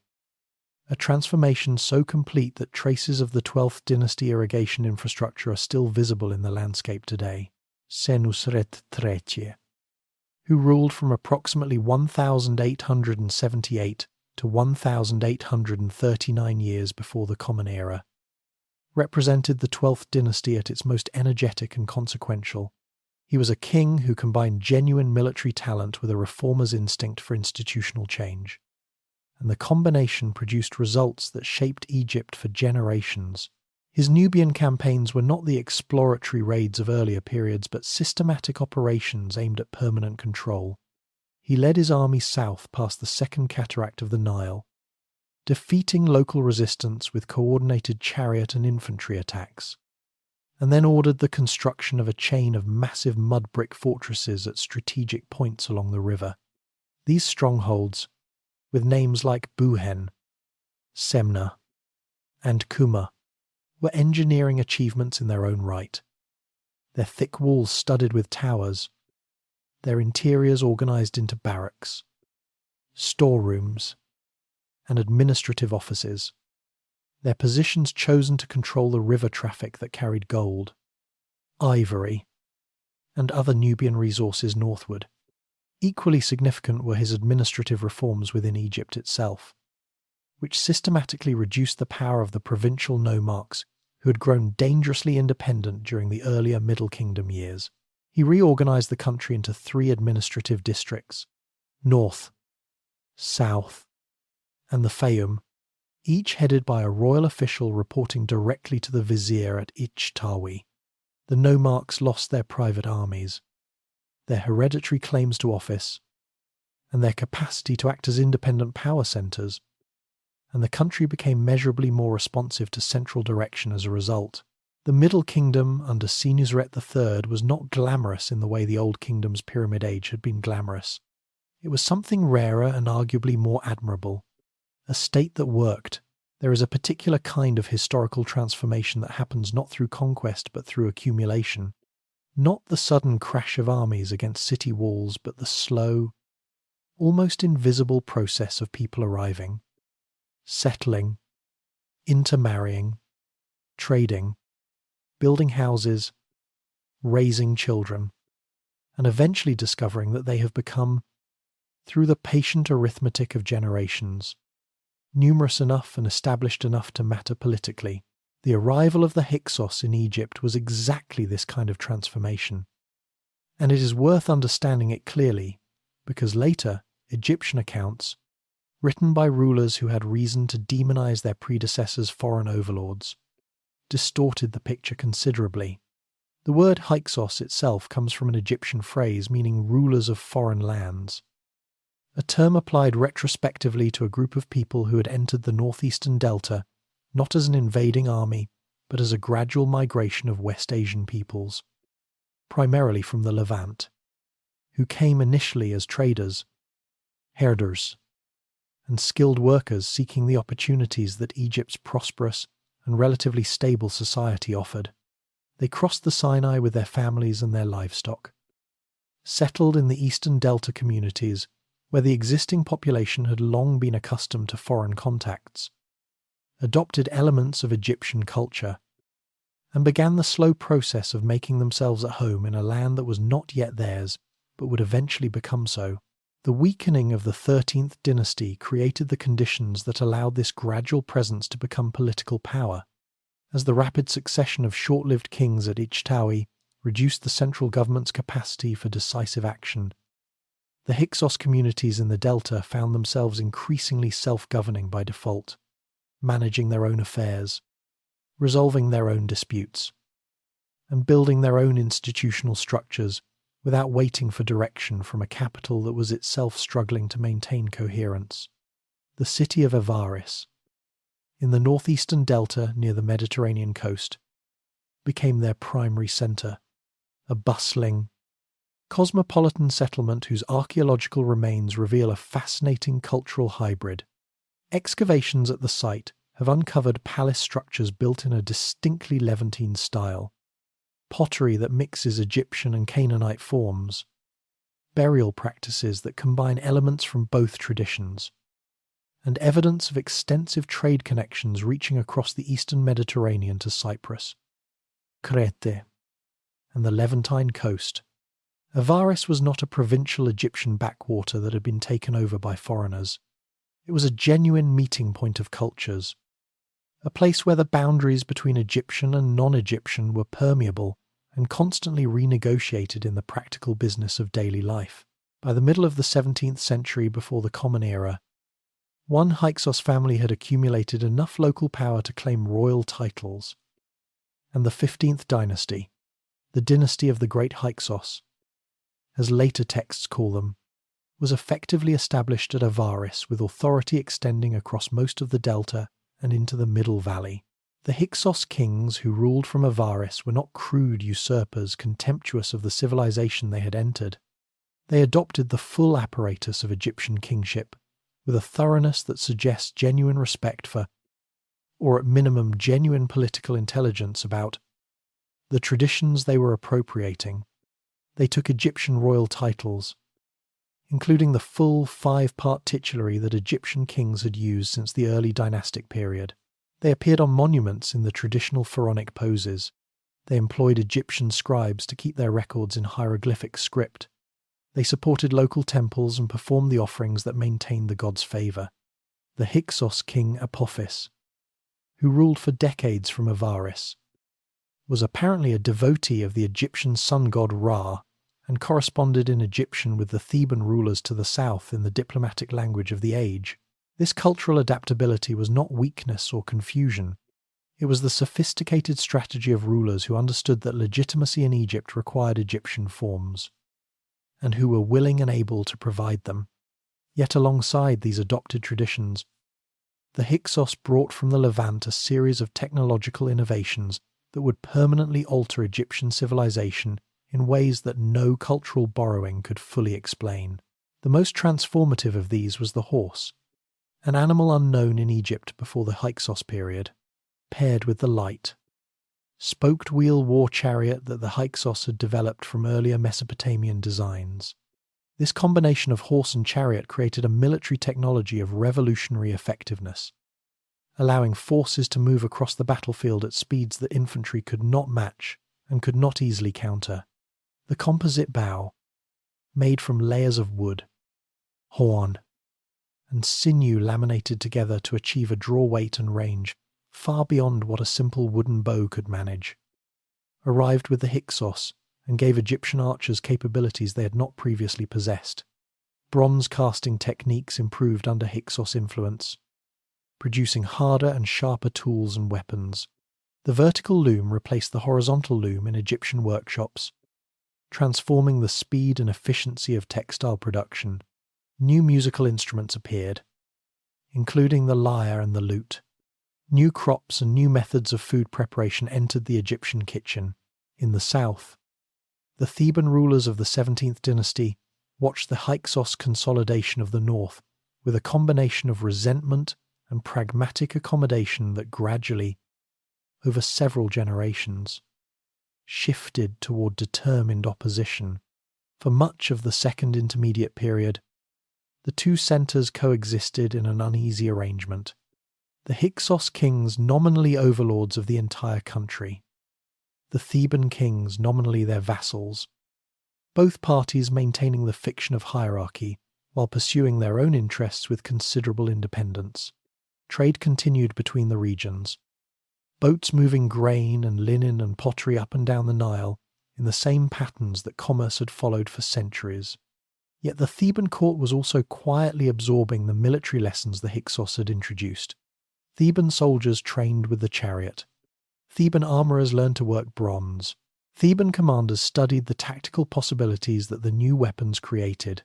The resentment that simmered beneath the surface of this pragmatic coexistence found its voice in inscriptions that described the Hyksos with increasing hostility, in stories that portrayed them as desecrators of Egyptian temples and enemies of the gods. Accusations that modern archaeology has largely failed to support, but that served a crucial political purpose in preparing the Theban population for the war that was coming. The stage was being set, weapon by weapon and grievance by grievance, for the campaigns that would expel the foreigners and launch Egypt into its most expansive and powerful era.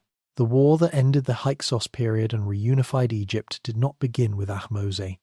It began a generation earlier, in the reign of a Theban king named Sekhemenu-Retau, whose mummy, discovered in the 19th century and now examined with modern imaging technology, tells one of the most viscerally immediate stories in all of ancient history. The skull of Sekhemenu-Retau bears multiple severe wounds. A blade had entered above the left eye. Another blow had struck the right cheek. A third had shattered the top of the skull with what appears to have been an axe. The wounds show no signs of healing, which means they were lethal, inflicted in close combat or in a moment of catastrophic personal violence. The weapons that caused them match Hyksos military equipment, whether Sekhemenu-Retau died on a battlefield, in an ambush, or in some confrontation that the records do not specify clearly. His body carries undeniable physical testimony that the conflict between Thebes and Avaris had moved beyond diplomatic correspondence and border skirmishes into something genuinely deadly. He died young, mid-campaign, leaving behind a kingdom still not strong enough to finish what he had started, and a son named Kamose, who would take the war considerably further north before his own early death, left the final act to a teenager who would become the founder of the most powerful dynasty in Egyptian history. Kamose ruled for only a few years, but they were years of remarkable military energy. He pushed his forces north along the Nile, capturing Hyksos-held towns and disrupting the supply lines that sustained Avaris. reaching as far as the outskirts of the Hyksos capital itself before being forced to withdraw and consolidate his gains. He intercepted a letter from the Hyksos king Apophis to the ruler of Kush in Nubia, proposing a coordinated attack on Thebes from north and south simultaneously, a strategic encirclement that, had it succeeded, might have extinguished the Theban revolt before it reached its decisive phase. Kamosi's discovery of this correspondence and his disruption of the plan was one of the most consequential intelligence operations in ancient history, though it is recorded with the matter-of-fact brevity of a man who had no time for drama. He died before he could take Avaris, leaving the throne to his younger brother Ahmose, who was perhaps 10 years old at the time of his accession and would spend the first decade of his reign under the effective regency of his mother, the formidable Queen Ahotep. Later inscriptions honour Ahotep in terms that suggest she did considerably more than manage domestic affairs during her son's minority. She is described as one who cares for Egypt, who has looked after her soldiers, who has guarded her, who has brought back her fugitives and collected together her deserters. She held the southern kingdom together while her son grew into the man who would finish the war. When Ahmose assumed full personal command of the campaign, he brought to it qualities that went beyond mere military competence.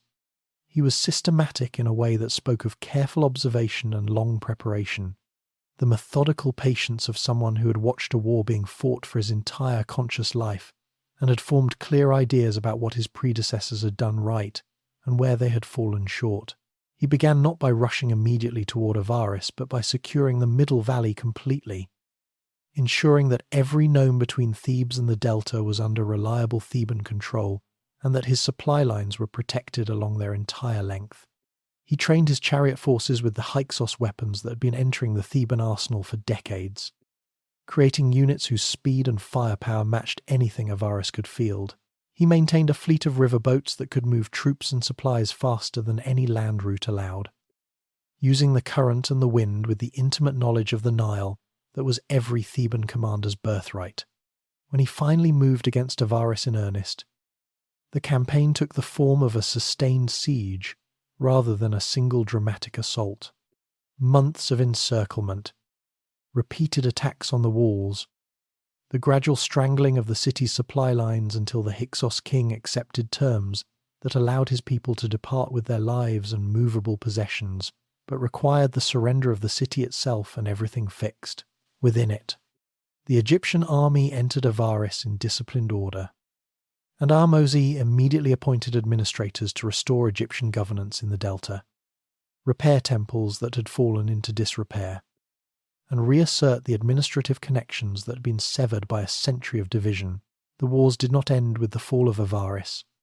Ahmose pursued the retreating Hyksos northeast into southern Palestine, capturing the fortress town of Sharuhen after a 3-year siege, a commitment of resources and patience that demonstrated his determination to prevent any regrouping that might threaten the delta again. Simultaneously, he sent military expeditions south into Nubia to reassert control over the gold routes that had been independent of Theban authority during the years of division. These southern campaigns were quicker but equally purposeful, establishing Egyptian presence at key points along the river and reminding Nubian leaders that the reunified Egypt expected the tribute and deference that the old Middle Kingdom had extracted. At home, Ahmose moved with equal decisiveness to rebuild the structures of national governance. He conducted fresh surveys of agricultural land, reassessed taxation across all the nomes, appointed loyal officials to administrative positions throughout the country, and began repairing and enlarging the temples whose support was essential for maintaining the goodwill of the priesthoods. He rewarded soldiers and officials who had served faithfully during the campaigns with grants of land and gold, a policy that created a class of loyal, prosperous supporters whose interests were tied to the survival of the new dynasty. His queen, Ahmose Nefertari, became one of the most venerated women in Egyptian history, eventually worshipped as a goddess after her death. Her influence in both religious and political affairs during the early 18th dynasty, representing a degree of female authority unusual even by Egyptian standards, which had always been somewhat more generous toward women than most ancient civilizations managed to be. Among all the remarkable figures that ancient Egypt produced across 3,000 years of continuous civilization, Hatshepsut occupies a position of singular fascination, not simply because she was a woman who ruled as pharaoh, though that alone would be enough to guarantee her a place in history, but because of the quality of her rule, the ambition of her projects, the intelligence of her administration, and the particular cruelty of her posthumous treatment, which tried and nearly succeeded in erasing her from the historical record entirely. She was the daughter of Thutmose I, one of the most capable military kings of the early 18th dynasty, and she had grown up in a court that valued competence and rewarded it regardless of gender. When her husband Thutmose II died after a relatively short reign, leaving as heir a young boy, Dutmos, son of a secondary wife, Hatshepsut assumed the regency in the traditional manner, the senior royal woman guiding the kingdom until the child was old enough to rule. What was not traditional was what happened next. Within a few years of assuming the regency, Hatshepsut stopped presenting herself merely as the boy king's guardian and began appearing in official contexts as pharaoh in her own right, wearing the double crown, carrying the crook and flail, depicted in temple reliefs with the male body and the royal beard that convention required of the holder of that office. She did not depose Thutmose III. He continued to hold his titles and eventually succeeded her. She simply decided that Egypt needed a pharaoh, that she was the most capable person available for the role, and that the distinction between regent and ruler was one that circumstances had made irrelevant. Her reign lasted approximately 22 years, and by any reasonable measure, it was a success. The administration she directed was efficient and capable, maintaining the tax collection, irrigation management, and border security that the 18th dynasty had inherited from its Middle Kingdom predecessors and improved through the energy of its early kings. She did not pursue the aggressive military campaigns that her father Thutmose I had conducted in Nubia and the Levant, not because she lacked the capacity for decisive action, as events would demonstrate, but because the kingdom was stable, the borders were secure, and the resources available to her were better deployed in projects that would enhance Egyptian prosperity rather than extend Egyptian territory at considerable cost. This was a strategic judgment that later generations, dazzled by the military glory of Thutmose III, sometimes misread as passivity. It was not passivity. It was the considered choice of a ruler who understood what her country needed at a particular moment and had the confidence to provide it without apology. What the country needed, in her assessment, was trade, construction, and the visible renewal of Egyptian religious and cultural life after the disruptions of the Hyksos period and the focused militarism of the early dynasty. The expedition to Punt that she organized in approximately the 9th year of her reign was the most celebrated trading venture in Egyptian history, and the scenes depicting it on the walls of her mortuary temple at Deir el-Bahri remain among the most vivid and detailed records of ancient commercial enterprise that have survived anywhere in the world. 5 large ships, each crewed by experienced sailors and carrying soldiers for protection, departed from a Red Sea port and sailed south along the African coast to reach the land the Egyptians called Punt, a region that modern scholars generally identify with the area of present-day Eritrea, Djibouti, or northern Somalia, though the exact location remains debated. The temple reliefs show the ships arriving at a settlement of round houses built on stilts above the water, their occupants coming forward with gifts of gold and incense. The Egyptian expedition leader, a man named Nehesi, negotiated with the local chief, whose wife, depicted with a body shape that ancient Egyptian artists clearly found remarkable enough to record with careful specificity, stands beside him as the goods are exchanged. The ships return to Egypt loaded with 31 live myrrh trees with their roots carefully wrapped in baskets, sacks of dried myrrh resin, ebony logs, ivory tusks, gold rings, leopard skins, living baboons, and cattle. The myrrh trees were planted in the terraced garden of Hatshepsut's mortuary temple at Deir el-Bahari, where they grew and provided a perpetual supply of incense for the temple rituals, a living monument to the expedition's success that outlasted every human participant in the enterprise. The mortuary temple itself was Hatshepsut's greatest architectural achievement and one of the most beautiful buildings the ancient world produced. Set against the dramatic natural backdrop of the Theban cliffs at Deir el-Bahari, it rose in 3 colonnaded terraces connected by ramps, each level slightly smaller than the one below, the whole composition creating a dialogue between the built structure and the natural rock face that backed it. The lowest terrace featured a garden and a pool. The middle terrace housed chapels dedicated to Hathor and Anubis and the walls where the Punt expedition scenes were carved. The upper terrace contained the main sanctuary, cut into the cliff itself, where Hatshepsut's divine birth, her claimed parentage by the god Amun himself, was depicted in a sequence of reliefs that established her theological right to the throne as firmly as any document of human genealogy could have done. The temple was staffed by priests who maintained daily offerings long after her death, ensuring that her spirit received the sustenance that Egyptian belief required. After Hatshepsut died, probably in her early 50s, Thutmose III assumed sole rule and eventually, not immediately, but years later, perhaps toward the end of his own reign, directed that her images be removed from temple walls, her statues smashed or buried, her name chiseled from inscriptions. The motives remain debated: personal animosity, political calculation, a desire to smooth the succession for his own son. Whatever the reason, the erasure was thorough but not quite thorough enough. Enough survived, in buried statues and overlooked corners of temple walls, for modern archaeology to piece her story back together and return her to the prominence she had claimed for herself with such quiet, unshakable conviction.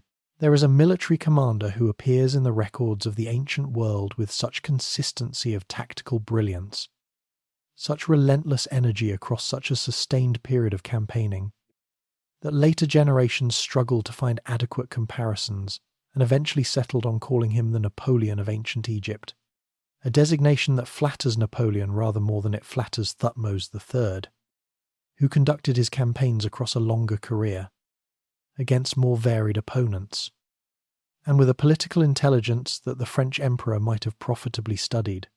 When Hatshepsut died and Thutmose III assumed sole rule of Egypt, he was a man in his early 20s who had spent his entire adult life in a subordinate position, nominally king but practically constrained, present at court but not directing it, watching and learning and waiting with a patience that must have cost him considerable effort. What he did with the freedom of sole rule, beginning almost immediately, was to take the stable, prosperous, well-administered kingdom that Hatshepsut had maintained and turn it into an empire that stretched from the Euphrates River in the north to the fourth cataract of the Nile in the south, the largest territorial extent Egypt would ever achieve. Assembled through 17 campaigns conducted over approximately 20 years, with a methodical ferocity that left the ancient Near East permanently reorganized. The campaign that established his reputation beyond any possibility of doubt was the first one, conducted in his 23rd regal year against a coalition of Canaanite princes who had gathered under the leadership of the ruler of Kadesh at the strategically critical city of Megiddo in northern Palestine. The coalition had formed during the years of Hatshepsut's reign, taking advantage of what the Canaanite rulers evidently perceived as Egyptian disengagement from the active military management of its northern sphere of influence. They controlled Megiddo, which sat astride the main trade and military routes between Egypt and the rest of the Near East, and they had reason to believe their position was defensible. Thutmose III arrived at the border fortress of Charu with his army and moved north through Gaza with a speed that surprised his opponents, reaching the Carmel Ridge that separated the coastal plain from the Jezreel Valley, and Megiddo within days. 3 routes led through the ridge, 2 longer ones that emerged safely north and south of Megiddo. and one narrow defile called the Aruna Pass that cut directly through the mountains but was so tight that an army moving through it would be strung out in single file for miles. Vulnerable to attack at either end, his officers counselled strongly against the direct route. Thutmose III chose it anyway, and the choice revealed something fundamental about his understanding of warfare: that surprise, when it could be achieved at acceptable risk, was worth more than the most carefully prepared conventional approach. The army emerged from the Aruna Pass intact. The enemy had not contested the defile, apparently convinced that no commander would attempt it, and deployed onto the plain north of Megiddo with the Canaanite coalition forces caught completely off guard and scrambling to form battle lines. The engagement that followed was brief by the standards of ancient warfare. Egyptian chariots charged the enemy formations while infantry pressed from the flanks, and the coalition broke before the sun had moved far across the sky. The defeated princes fled toward Megiddo's gates, some of them being pulled over the walls by their own soldiers using clothing knotted into ropes, a detail preserved in the annals with the dry specificity of someone who found it either amusing or contemptible. The city then endured a siege of 7 months, surrounded by a wooden palisade that the Egyptians built to prevent supplies and reinforcements from entering, while the army waited with professional patience for starvation to accomplish what assault had not immediately achieved. When Megiddo finally surrendered, Thutmose III received the submission of the Canaanite princes with a measured magnanimity that was as calculated as his choice of the Aruna Pass. He took their weapons, their chariots, their horses, and enormous quantities of grain as tribute. He did not execute the princes or destroy the city. Instead, he took their sons back to Egypt to be raised at the royal court, educated in Egyptian ways, and eventually returned to govern their territories as rulers whose outlook and loyalties had been shaped by years of immersion in the civilization they now served. It was an empire-building strategy of elegant psychological sophistication, converting the children of enemies into the administrators of Egyptian interests without a drop of additional blood being shed. Over the following 2 decades, Thutmose III conducted campaign after campaign through the Levant and Syria with the systematic thoroughness of a man working through a carefully prepared plan. He captured coastal ports and turned them into supply bases where Egyptian ships could unload and reload, creating a maritime logistics network that reduced the army's dependence on overland supply lines. He moved up the Bekaa Valley, neutralizing the power of Kadesh through repeated operations that wore down its capacity to resist. In his 33rd regal year, he achieved his most audacious operation yet, ordering pontoon boats to be built in sections at the Mediterranean coast, loaded onto ox carts, and transported overland across Syria to the Euphrates River, where they were reassembled and used to cross into Mitannian territory. On the far bank, he erected a commemorative stele beside the one his grandfather, Thutmose, had placed there a generation earlier, marking the farthest point of Egyptian military reach, with a monument that was simultaneously a record of achievement and a warning to anyone who might consider challenging that achievement. The wealth that flowed back to Egypt from these campaigns was staggering. Gold, silver, bronze, cedar timber, cattle, grain, lapis lazuli, horses, and exotic animals that Thutmose III collected with the same systematic attention he brought to everything else. At Karnak, the Temple of Amun grew with each returning campaign, funded by tribute and decorated with reliefs recording the annals of his wars in precise, dated detail. The world's first comprehensive military chronicle, carved in stone on the walls of the greatest temple in Egypt, where it has waited 45 centuries for readers capable of appreciating what it represents. Every civilization, if it lasts long enough, eventually produces someone who looks at the accumulated weight of its traditions and decides, with absolute conviction, that everything needs to change. In ancient Egypt, that someone was a king born Amenhotep IV, son of the magnificent Amenhotep III, whose 40-year reign had been one of the most prosperous and culturally brilliant in the entire history of the New Kingdom. The father had presided over a court of dazzling luxury, Vast templar complexes, colossal statue, diplomatic marriages that brought princesses from Babylon and Mitanni into the royal household, and a level of artistic production that represented the mature peak of Egyptian aesthetic achievement. His son inherited all of this, and within a few years had set about dismantling the religious framework that had sustained Egyptian civilization for 1,500 years with a thoroughness that shocked his contemporaries, bewildered later generations, and continues to generate more scholarly argument than almost any other episode in the ancient world.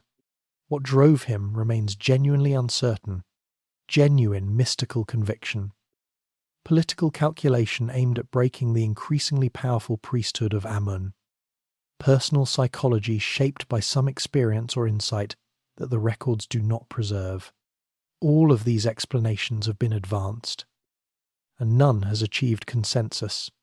What is not uncertain is what he did, and the scale of the transformation he attempted remains breathtaking, even across a distance of 33 centuries.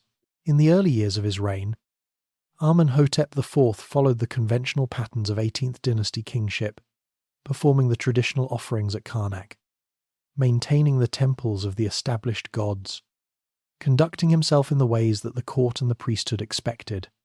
But the signs of what was coming appeared relatively quickly in the form of a growing emphasis on the worship of the Aten, the sun disk, represented not as a human or animal figure in the manner of the established gods, but as the physical disk of the sun itself, its rays extending downward and ending in human hands that offered the Ankh symbol of life to the king and his family.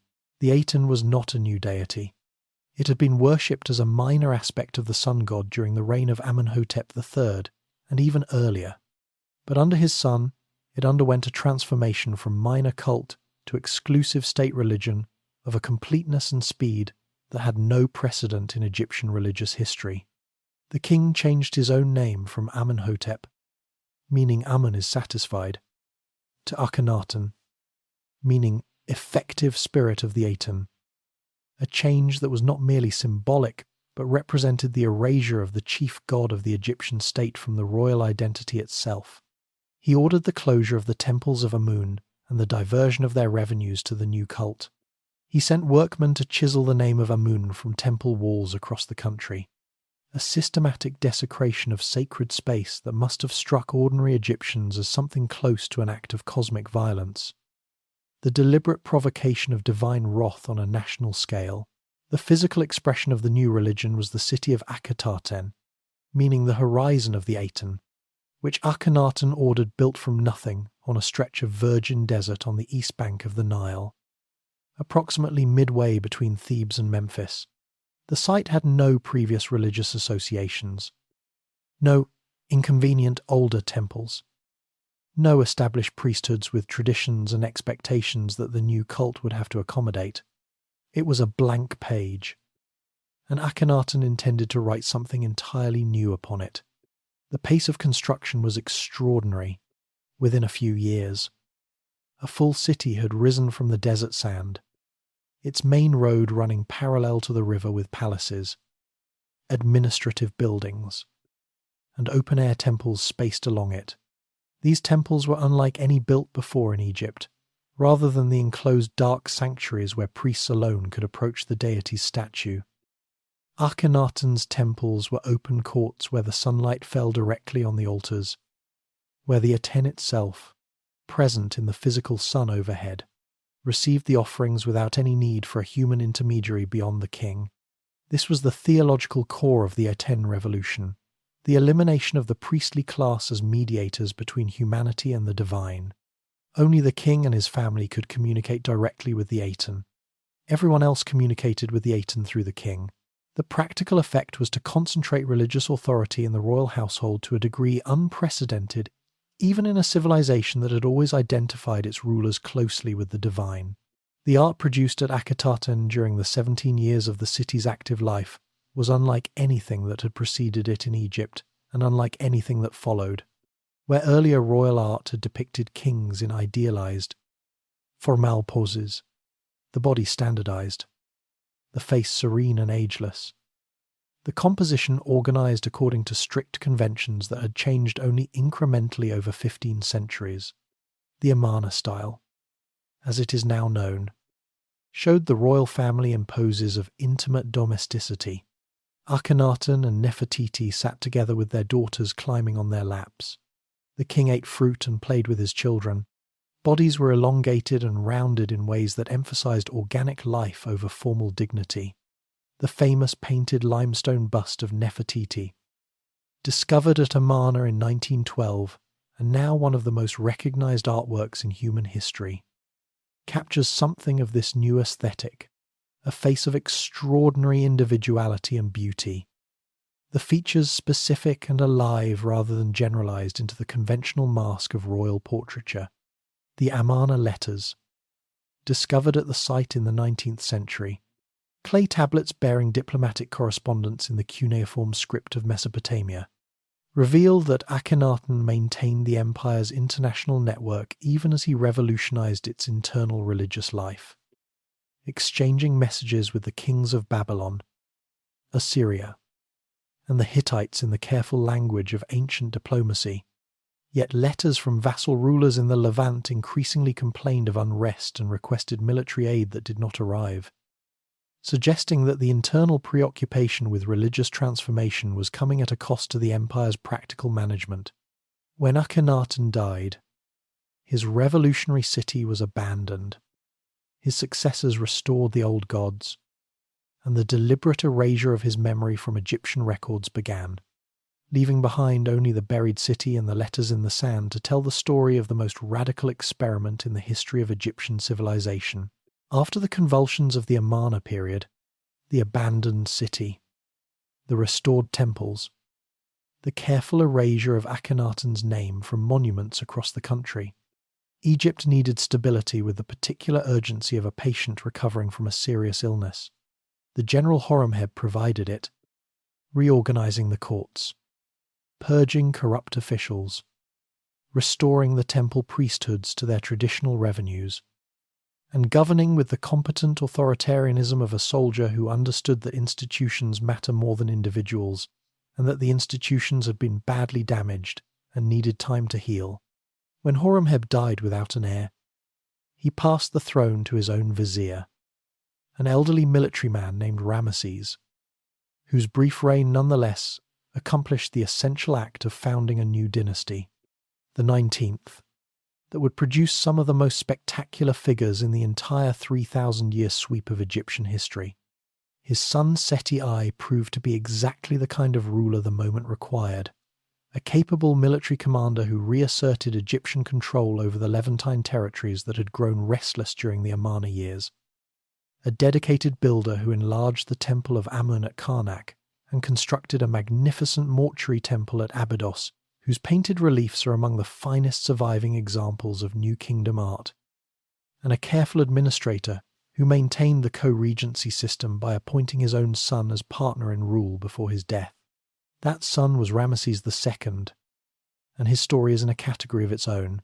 He came to the throne as a young man of perhaps 25 years, already experienced in military command from campaigns he had led under his father, and he would occupy that throne for 67 years, a reign so long that it outlasted an entire generation of subjects who had been born, lived full lives, and died without ever knowing any other pharaoh. The span of his rule alone would guarantee him a prominent place in history. What elevates him above mere longevity is the extraordinary combination of military ambition, diplomatic sophistication, architectural energy, and sheer theatrical genius that he brought to the office. In his 4th regal year, he led an army north toward the city of Kadesh on the Orontes River in Syria, the same strategic centre that Thutmose III had repeatedly campaigned against 2 centuries earlier, where the Hittite king Muwatalli II had assembled an enormous force whose full-size Ramesses' intelligence network had dramatically underestimated. The Egyptian army advanced in 4 divisions marching separately, and the leading division walked into an ambush of Hittite chariotry that surrounded and nearly destroyed it before Ramesses, commanding from the front, rallied the survivors with personal courage that his subsequent accounts would expand into something approaching the miraculous. The lone pharaoh, abandoned by his troops, single-handedly holding off the entire Hittite army while divine reinforcements arrived. The reality, reconstructed from both Egyptian and Hittite accounts, was a savage and confused engagement that ended without a decisive result for either side. Both kings went home claiming victory. Both were arguably right, and both were certainly wrong. What made Kadesh genuinely significant in the long sweep of history was not the battle itself, but what came after it. 17 years of intermittent conflict and diplomatic maneuvering eventually produced, in the 21st year of Ramesses II's reign, a formal peace treaty between Egypt and the Hittite Empire, the earliest surviving example of an international peace agreement in recorded human history. The treaty was recorded on silver tablets and inscribed on the walls of the temples at Karnak and Abu Simbel.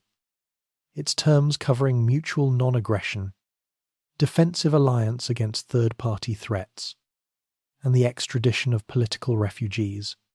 A copy in cuneiform was preserved in the Hittite capital of Hattusa, and when both versions were discovered by modern archaeologists, scholars discovered they matched with a precision that spoke to the seriousness with which both parties had approached the negotiation. The treaty was sealed in subsequent years by diplomatic marriages, Hittite princesses making the long journey to Egypt to join the royal household, accompanied by entourages of attendants and gifts that the Egyptian records describe with the satisfaction of a court that had gotten rather a good deal.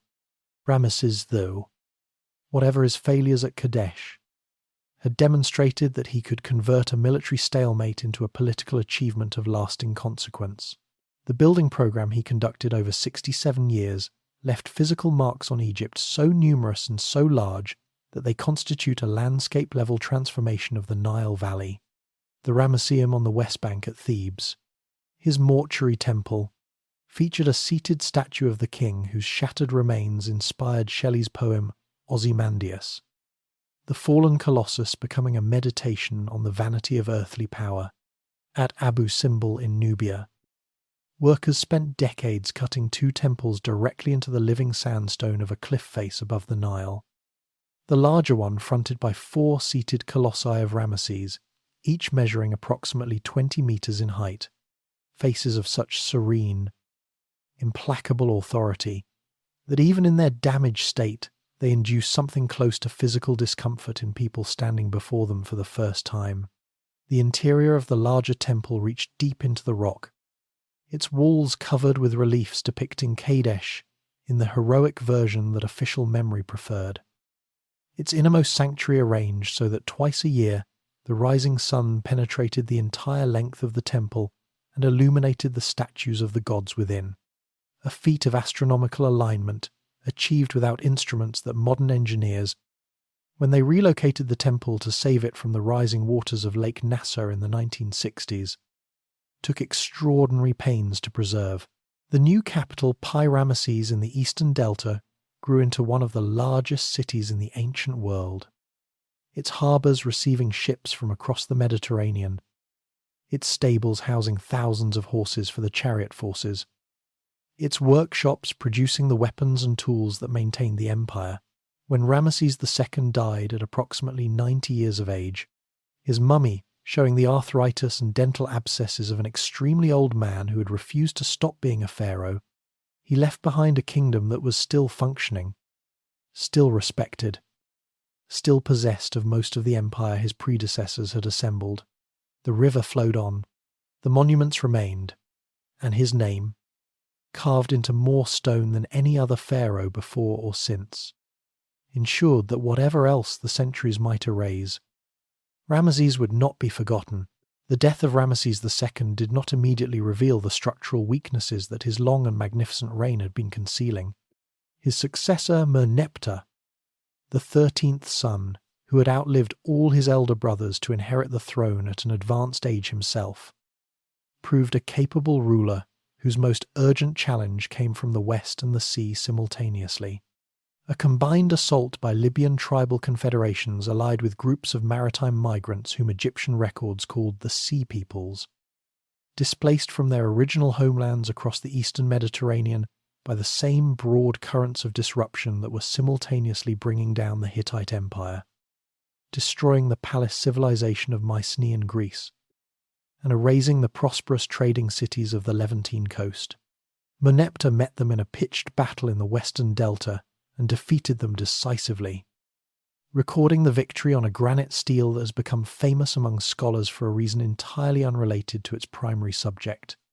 Tucked into its account of the Libyan campaign is a passing reference to a military encounter in Canaan.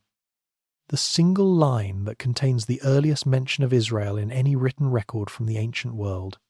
The stele continues to generate discussion disproportionate to its size. That one line carrying the weight of centuries of subsequent history. After Merneptah, the 19th dynasty dissolved in a succession dispute that produced several brief reigns and at least one queen regnant before a new family. The 20th dynasty brought a measure of stability under Ramesses III, the last great warrior pharaoh of the new kingdom. Ramesses III faced the Sea Peoples again in his 8th regal year, this time in an assault of unprecedented scale that appears to have been part of the same catastrophic population movement that was reshaping the entire eastern Mediterranean world.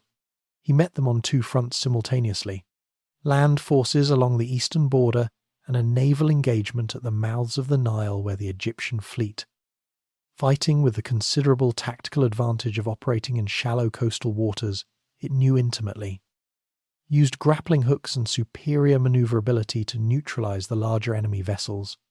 The victory was genuine and substantial, and it was recorded at his mortuary temple at Medinet Habu in wall reliefs of extraordinary detail and drama that remain among the finest examples of narrative art from the ancient world. Some of the defeated Sea Peoples were settled as military colonists within Egypt, their fighting skills incorporated into the Egyptian army in the same pragmatic manner that the country had always absorbed useful foreigners. Yet the cost of these campaigns was beginning to tell in ways that the triumphant reliefs did not depict. The royal treasury was under sustained pressure from decades of military expenditure, reduced Nubian gold yields, and the administrative burden of an empire that was shrinking faster than the official records acknowledged. In the 29th year of Ramesses III's reign, workers assigned to the royal tomb construction at the village of Deir el-Medina stopped work and marched to the nearby mortuary temples to protest. Their monthly grain rations had not been delivered, and they were hungry. It was the first recorded labour strike in human history, a moment of startling modernity in which ordinary working people asserted that their labour had value and that the state had obligations toward them that it was failing to meet. Officials resolved the immediate crisis by distributing emergency grain from temple stores. But the underlying fiscal strain that had produced it did not go away. After Ramesses III's assassination, revealed by modern forensic examination of his mummy to have involved a blade drawn across his throat, apparently in a palace conspiracy that his secondary wife organised in an attempt to place her own son on the throne, the 20th dynasty continued through 8 more kings who all bore the name Ramesses, as if the name itself could conjure the power that the men who carried it increasingly lacked. The empire in the northeast dissolved progressively, the vassal cities of the Levant stopping their tribute payments and asserting independence without any Egyptian military response capable of reversing the trend. The Nubian gold routes remained under nominal Egyptian control somewhat longer, but the yields diminished as the accessible deposits were exhausted. Within Egypt itself, the balance of power shifted in ways that made the nominal authority of the kings at Per Ramesses increasingly ceremonial.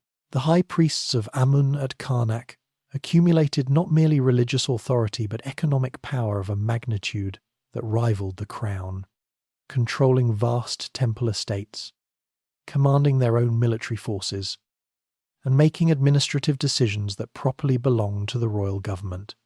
When the last Ramesses died, a priest-king named Herihor had already been governing Upper Egypt in all but name, and the country slipped without dramatic rupture into the arrangement historians call the Third Intermediate Period, a split between a royal line at Tanis in the delta and a priestly line at Thebes in the south, that cooperated just enough to prevent outright civil war while pursuing largely independent agendas. The Libyan families that had been settling in the Delta for generations eventually produced their own dynasty, the 22nd, founded by Shoshenq I, who raided Jerusalem in the 5th year of King Rehoboam's reign, and whose campaign is recorded both in the Egyptian annals at Karnak and in the biblical Book of Kings. One of those rare moments when the records of two ancient civilizations illuminate the same event from different angles. Then came the Kushite kings of the 25th dynasty, sweeping north from Nubia with a genuine conviction that they were restoring authentic Egyptian tradition, rebuilding temples, reviving old kingdom artistic styles, and governing with an Egyptian thoroughness that their northern predecessors had long since abandoned. Before the Assyrian armies of Esarhaddon and Ashurbanipal ended their experiment in a series of brutal invasions that sacked Memphis in 663 years before the Common Era, destroyed Thebes itself.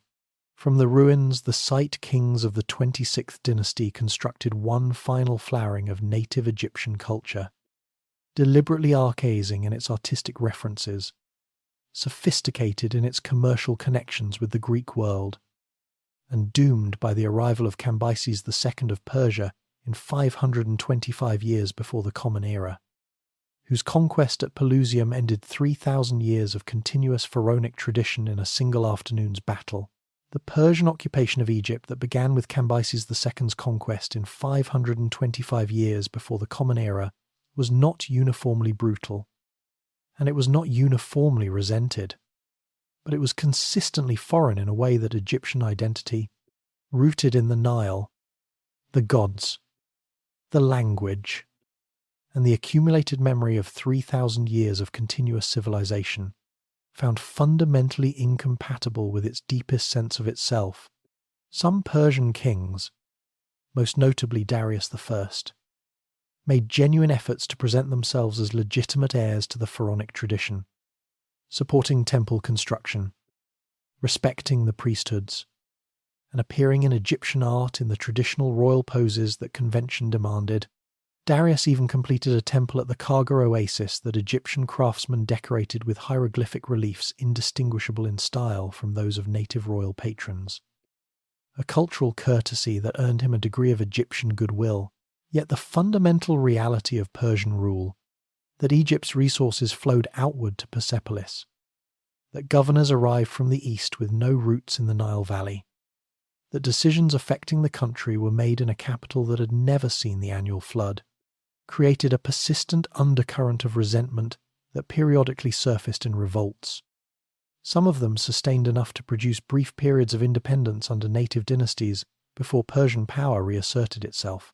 By the time Alexander of Macedon crossed the Sinai in 332 years before the Common Era, Egypt had been living with foreign governance for most of 2 centuries, and the population's willingness to welcome a new conqueror was less a matter of enthusiasm for the specific individual arriving than of exhaustion with the one currently in residence.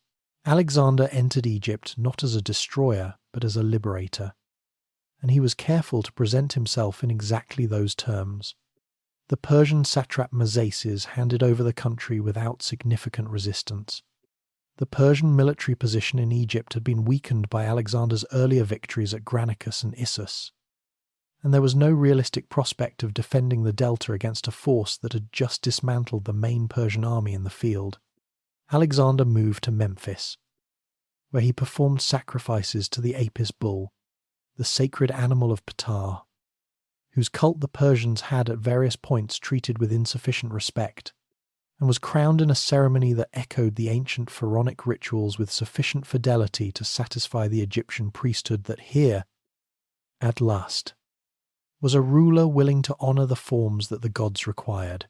He then made the remarkable journey across the desert to the oracle of Amun at Siwa, travelling through territory that offered no reliable water sources and navigating, according to later accounts, with the assistance of ravens or a divine serpent, the exact nature of the miracle varying depending on which source one consults. What the oracle told him at Siwa was not recorded publicly, But Alexander emerged from the encounter claiming divine parentage as the son of Amun-Ra himself, a declaration that the Egyptian priests were willing to endorse, and that placed him in the same theological category as every pharaoh who had ruled the two lands since the beginning of dynastic history. The city he founded on the Mediterranean coast before departing was laid out by his architect Dinocrates on a grid plan oriented to take advantage of the sea breezes that made the climate bearable in summer. With a harbour formed by the natural shelter of the island of Pharaohs and a canal connecting the sea to the Nile that allowed river traffic to access the port directly, he never saw it completed. His death in Babylon in 323 years before the Common Era, at 32 years of age, and in circumstances that remain disputed, left the city as a project to be finished by others, the other who finished it, and who transformed it into one of the ancient world's most extraordinary urban creations, was Ptolemy, son of Lagos, one of Alexander's most capable generals, who secured Egypt as his portion of the conquered territories in the division among the successors, and eventually declared himself king in 305 years before the Common Era, founding the dynasty that would govern Egypt for nearly 3 centuries, Ptolemy I Soter. As he became known, understood from the beginning that ruling Egypt required ruling it as Egyptians expected to be ruled. He and his successors adopted the full pharaonic titulary, appeared in temple reliefs in the traditional royal poses, wearing the double crown, supported the priesthoods with land grants and building projects, and commissioned temples that Egyptian craftsmen decorated with hieroglyphic inscriptions of impeccable orthodoxy. The temples built during the Ptolemaic period, Edfu, Dendara, Komombo, Philae, are among the best preserved religious structures from the ancient world, their walls covered in reliefs and texts that represent the final, elaborate flowering of a tradition reaching back to the earliest dynastic sanctuaries.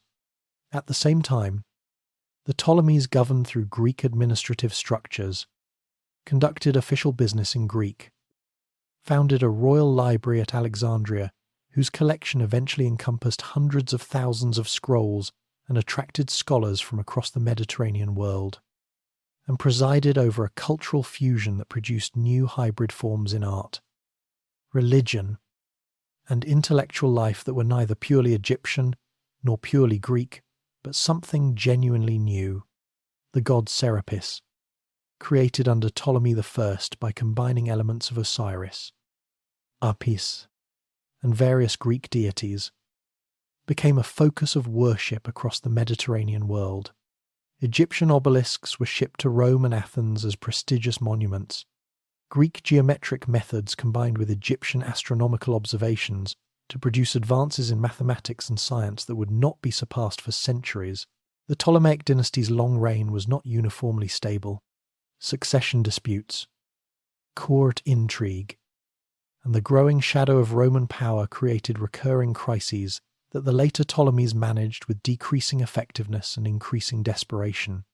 Ptolemy XII Auletes spent years in Rome cultivating political support, borrowing enormous sums from Roman bankers to finance gifts and bribes that might secure Roman recognition of his legitimacy, while his subjects in Alexandria rioted against the taxes imposed to repay those debts.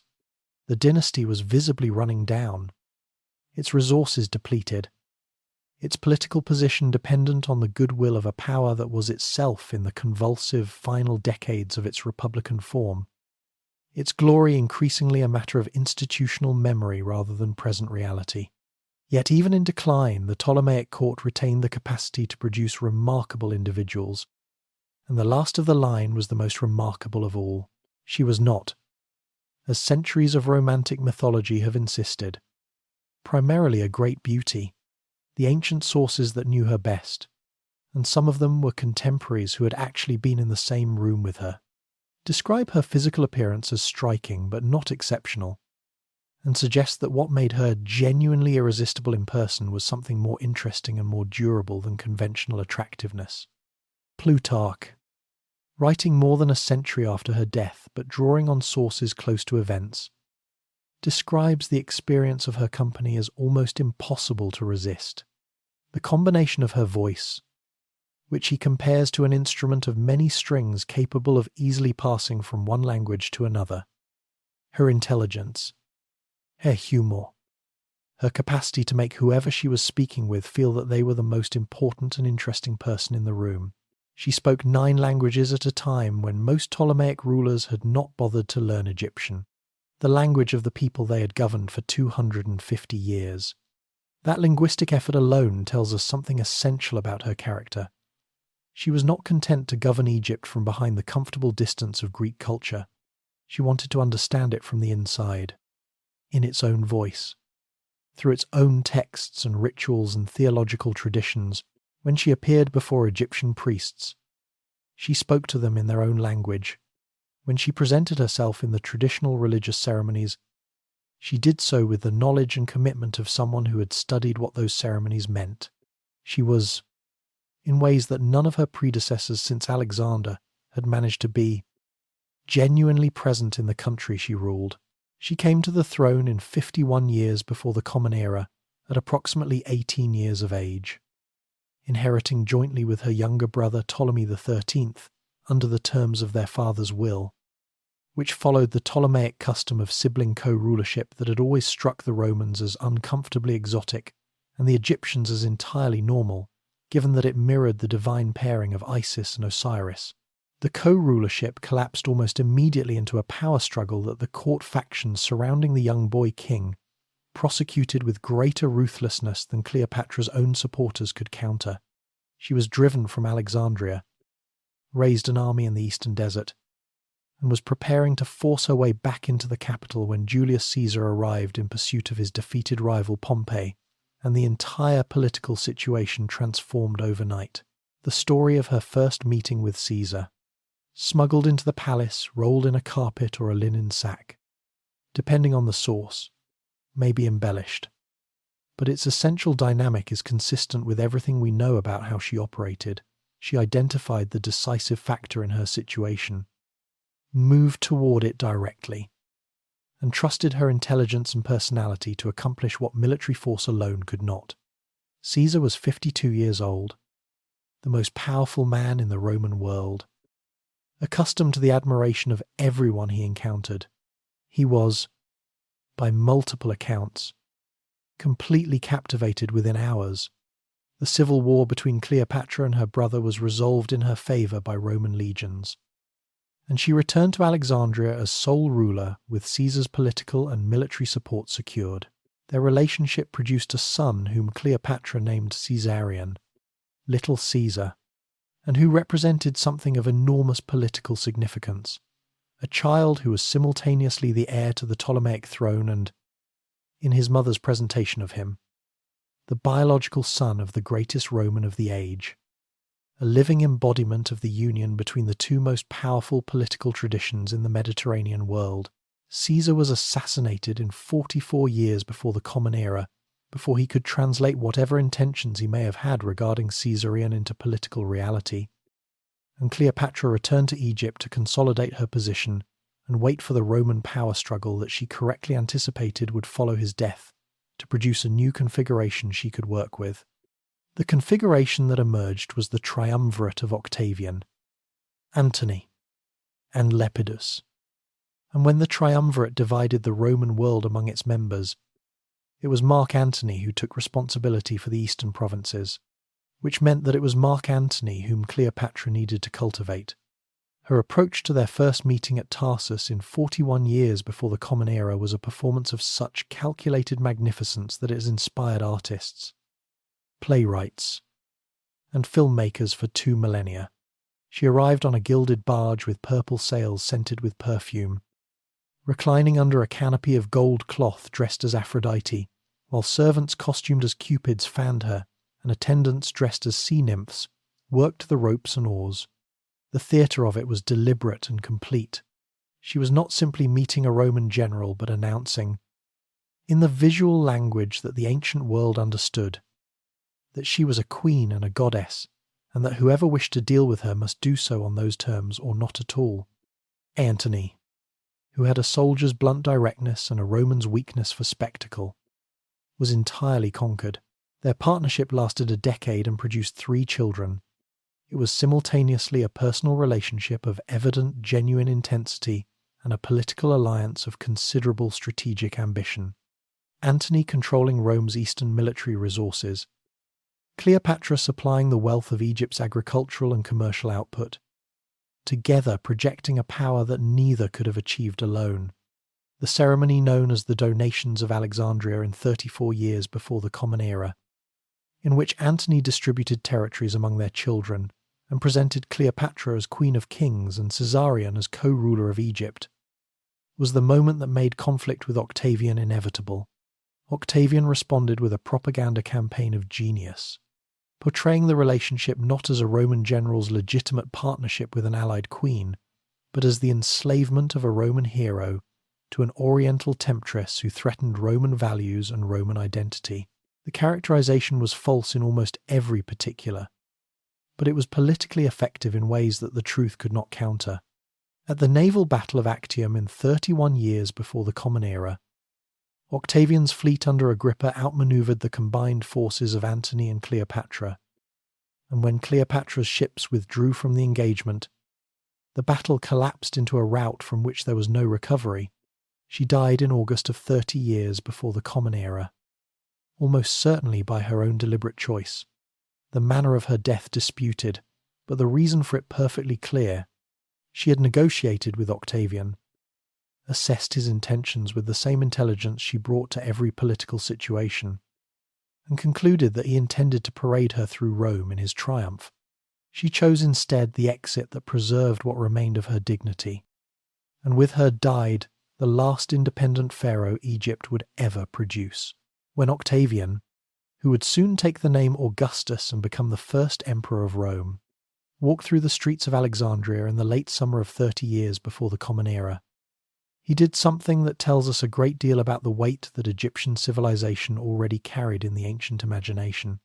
He visited the tomb of Alexander, gazed on the preserved body of the Macedonian conqueror, and reportedly placed a wreath of flowers on the bier with his own hands.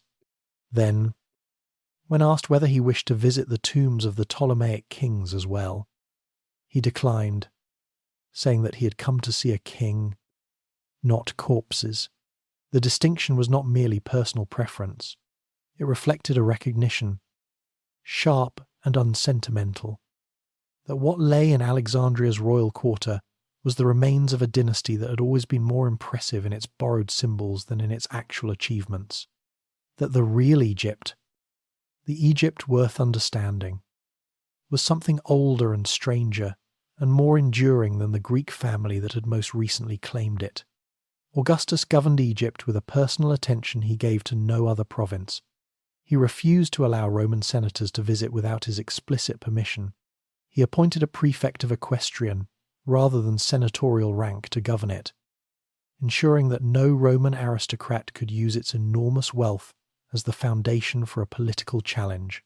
He understood, in the cold calculus of imperial power, that whoever controlled the Nile Valley controlled the grain supply of the Mediterranean world, and that control of the grain supply was ultimately control of everything.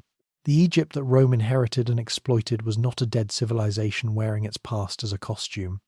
It was a living society that continued, beneath the overlay of successive foreign administrations, to organize itself around the rhythms and requirements that 3,000 years of Nile agriculture had established. Farmers in the villages of the delta and the valley planted and harvested according to the same flood calendar that their ancestors had used since before the first dynasty. The annual Nile flood, still unmeasured by any science, but intimately understood by anyone who had watched it for a lifetime, continued to determine what could be grown, when it could be planted, and how much surplus would be available to pay whatever taxes the current masters demanded. The irrigation systems, the canals, the dikes, the sluice gates, the Shaduf water-lifting devices that appeared in New Kingdom paintings and continued to be used in Egyptian villages well into the 20th century of the Common Era, persisted through Persian, Macedonian, Roman, Byzantine, Arab, Ottoman, and British administrations with the conservative tenacity of technologies that work too well to be easily replaced. The knowledge embedded in these systems, knowledge about water flow, soil composition, planting times, crop rotation, and the management of agricultural labour at scale, was one of Egypt's most durable gifts to the civilizations that succeeded it. Absorbed so thoroughly into the practice of Mediterranean agriculture that it became invisible, like the grammar of a language so widely adopted that speakers forget it was ever learned. Christianity arrived in Egypt in the 1st century of the Common Era, carried by tradition in the person of the evangelist Mark to Alexandria, and spread rapidly along the Nile through the same network of villages and river connections that had disseminated every significant development in Egyptian life since the beginning of the dynastic period. The new religion found in Egypt a population already deeply comfortable with the idea of a god who died and was resurrected. The story of Osiris, murdered by his brother Seth and restored to life through the devoted efforts of his wife Isis, had been at the centre of Egyptian religious imagination for 3,000 years, and with the concept of eternal life purchased through righteous living and proper ritual observance, the goddess Isis herself, whose cult had spread from Egypt throughout the Mediterranean world during the Ptolemaic and early Roman periods, bore iconographic similarities to the emerging imagery of the Virgin Mary that were noted by contemporaries and have been debated by scholars ever since. The seated goddess nursing the infant Horus, providing a visual template that Christian artists working in Egypt found natural to adapt rather than discard. The Egyptian language, stripped of its hieroglyphic writing system and transcribed into the Greek alphabet with the addition of 6 characters for sounds that Greek could not represent, became Coptic, the language of Egyptian Christianity, still used in the liturgy of the Coptic Orthodox Church today, the last living descendant of the tongue that scribes had used to record the height of the Nile flood 4,000 years ago. In the monasteries of the Egyptian desert, a tradition of Christian asceticism developed during the 3rd and 4th centuries of the Common Era that would shape the practice of monasticism throughout the Christian world. The Desert Fathers, whose sayings were collected and transmitted to medieval Europe, carrying within them the particular spiritual intensity of a landscape, where the difference between the fertile black land and the barren red land could be crossed in a single step, where the absolute was always visible just beyond the irrigation ditch. The monuments that the ancient Egyptians left behind have shaped human imagination with a persistence that no other ancient civilization has matched. The pyramids of Giza were already tourist attractions in classical antiquity. Greek and Roman visitors carved their names into the stones and wrote home about the experience in terms that echo across 2,000 years. The reactions of modern visitors standing in the same shadow. The Greek historian Herodotus visited Egypt in the 5th century before the Common Era and devoted the 2nd book of his histories almost entirely to what he saw and heard there, producing an account that mixed genuine observation with credulous acceptance of priestly tall tales in proportions that scholars have been arguing about ever since. But the fundamental impulse behind his visit, the conviction that Egypt was the oldest and most interesting civilization in the world, and that any educated person owed it serious attention, was an impulse shared by virtually every educated Greek and Roman of the classical period.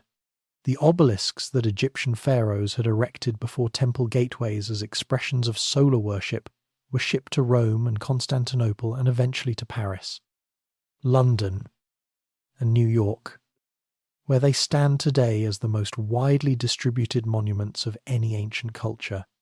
The decipherment of hieroglyphic writing by Jean-François Champollion in 1822, using the multilingual Rosetta Stone as his key, opened a window into the Egyptian past of such extraordinary richness that 2 centuries of subsequent scholarship have not exhausted it. The river still flows north through the valley and the delta toward the sea, still generous, still indifferent, still shaping the lives of the people beside it with the same patient authority it has exercised since before the first king wore the double crown. 3,000 years of pharaonic civilization, built on the black soil of its annual gift, have left the world permanently changed in its architecture, its mathematics, its medicine, its religious imagination, its understanding of what human beings are capable of achieving when they organize themselves with sufficient intelligence and sufficient will around a common purpose. The Nile gave Egypt its first breath. Egypt gave the world something it has been breathing ever since.